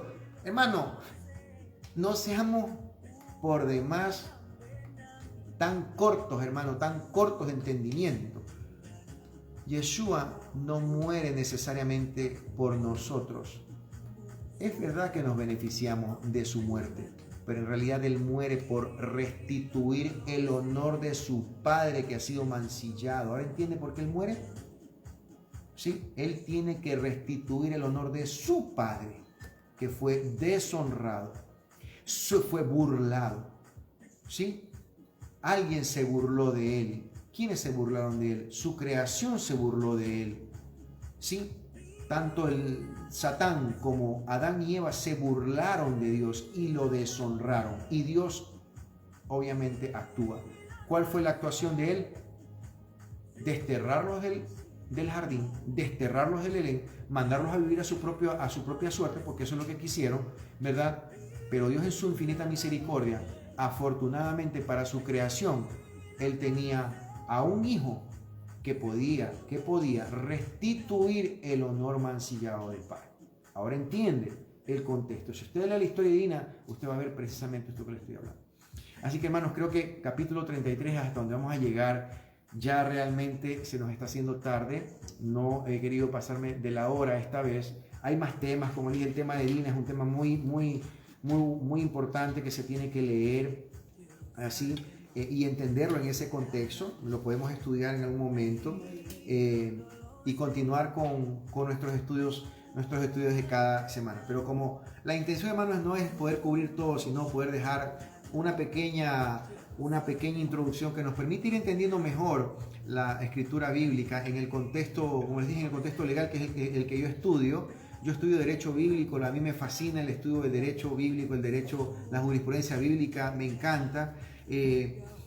Puesto que todo es legal, hermano, en la escritura toda la narrativa es legal. El tema es que nosotros no la estudiamos así, pero las memorias del rey del universo son realmente sus memorias en un contexto legal. Todo lo que tenemos allí está relacionado con leyes, está relacionado con cultura, tradiciones que están sujetas a leyes. Así que por eso me gusta esto, me gusta mucho, me apasiona esta perspectiva que yo estudio y que les permite a ustedes pues disfrutar de este otro ángulo de visión, ¿verdad? No es el único en el que se tiene que abordar la Biblia, pero es importante que fundamentalmente se lo entienda así, porque si no nosotros salimos con disparates, hermano, salimos con unos disparates de exégesis bíblica, ¿verdad? Pero no, o sea, todo se mueve, la narrativa tiene un contexto en el que se narra la historia y es importante respetarlo, ¿no? Ya pues después de entender estas cosas, que nosotros hagamos ya una exégesis espiritual, pues está bien, es lógico que Dios tiene un mensaje también espiritual para nosotros a través de su escritura y es válido que lo revisemos. Así que bueno, hermanos, mi querida familia, estamos concluyendo ya y quiero pues obviamente dar la bendición a ustedes, la bendición para este Shabbat, la bendición para este fin de semana. Y están pues ya los chicos ya preparándose para poder extenderles esta bendición a ustedes, mi querida familia.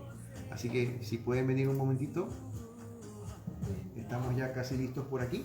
Bueno, ahí está mi princesa, está pues Cachavito, está Mati, ok, me falta Diego. Y me falta, pues tengo también una invitada especial hoy día. Tengo una invitada especial que les voy a mostrar. A mi sobrina guapísima que tengo yo aquí también. Así que aquí está Milenita, también está aquí con nosotros. Y bueno, mi querida familia, quiero darles las gracias por habernos acompañado en esta noche. Se hizo un poco larga igual, pero el tema, ustedes ven, es fascinante. Estudiar la escritura, hermano, es fascinante. Poder conversar de esto. Me pasaría toda la noche hasta mañana. Pero hay que cortar y compartir también con la familia un poco de tiempo, que se nos hace tarde. Así que gracias les doy, mis queridos hermanos y mi querida familia, por habernos acompañado esta noche y reciban pues la bendición que el Eterno tiene para ustedes como cada Shabbat. Sí, gracias por haber escuchado a este servidor suyo. Gracias, mi querido Paulinho, Edu, gracias por haberse conectado en este fin de semana.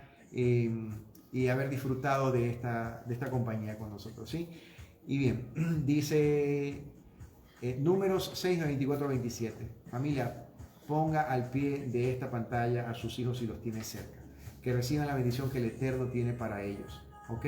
Esta no es mi bendición, es la bendición que el Padre le da a sus hijos, a los que llama Israel, ¿sí? Esta bendición es para ustedes y para sus hijos. Llámelos, póngalos ahí al lado, así como yo pongo a los míos. Póngalos ahí al lado, hermanos, para que reciban esta bendición, ¿sí? Este es un día importante, este es el día que el Señor ha destinado para compartir con nosotros, ¿sí? Este es el día que ha hecho el Señor para que nos deleitemos en Él. Este es el día, este es su día, este es el sábado. Usted verá, pero todavía estamos viernes.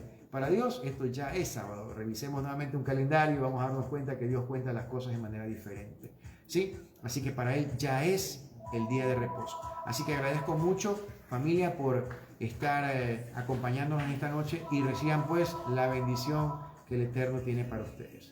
Y dice número 6 del 24 al 27. Que Dios te bendiga y te preserve. Que Dios ilumine su rostro hacia ti y te otorgue gracia. Que Dios eleve su rostro hacia ti y ponga paz en ti. Y pondrán mi nombre sobre los hijos de Israel y yo los bendeciré. Hermanos, gracias por acompañarnos en esta noche. Sinceramente ha sido lindo poderlos instruir con un poco del estudio que hago cada semana y me permite pues sentarme aquí y poder compartir este tiempo. Mi suegra también pues ya está lista también ella ya para porque ya llegó algo que habíamos pedido, ya ha llegado y así que por eso ya mi suegra se levantó también. Así que gracias les doy, familia, gracias de todo corazón por esta noche y pues será hasta la siguiente semana si el Señor permite. Hermanos, hay que estudiar. Padres, hay que estudiar para instruir a nuestros hijos. Esta labor que usted ve aquí es una labor que tenemos que hacer todos. Tania, Shabbat Shalom para ti. Tita, Shabbat Shalom para ti. Shabbat Shalom para todos allá. ¿Ok? Shabbat Shalom también para mi cuñada en España. Shabbat Shalom para mis hermanos en Perú. Por favor, para ellos un abrazo especial. De mi parte, algún día espero poder estar con ustedes y conocerlos personalmente. Saludos para todos aquellos que se conectan cada fin de semana y escuchan estas enseñanzas de este servidor suyo, hermanos. Gracias por darme la oportunidad de llegar a ustedes con este mensaje que el Padre realmente desea que ustedes lo tengan, ¿verdad? Para que lo disfruten. Shabbat Shalom, familia. Un gusto enorme haberlos acompañado esta noche. Shabbat Shalom. Oye.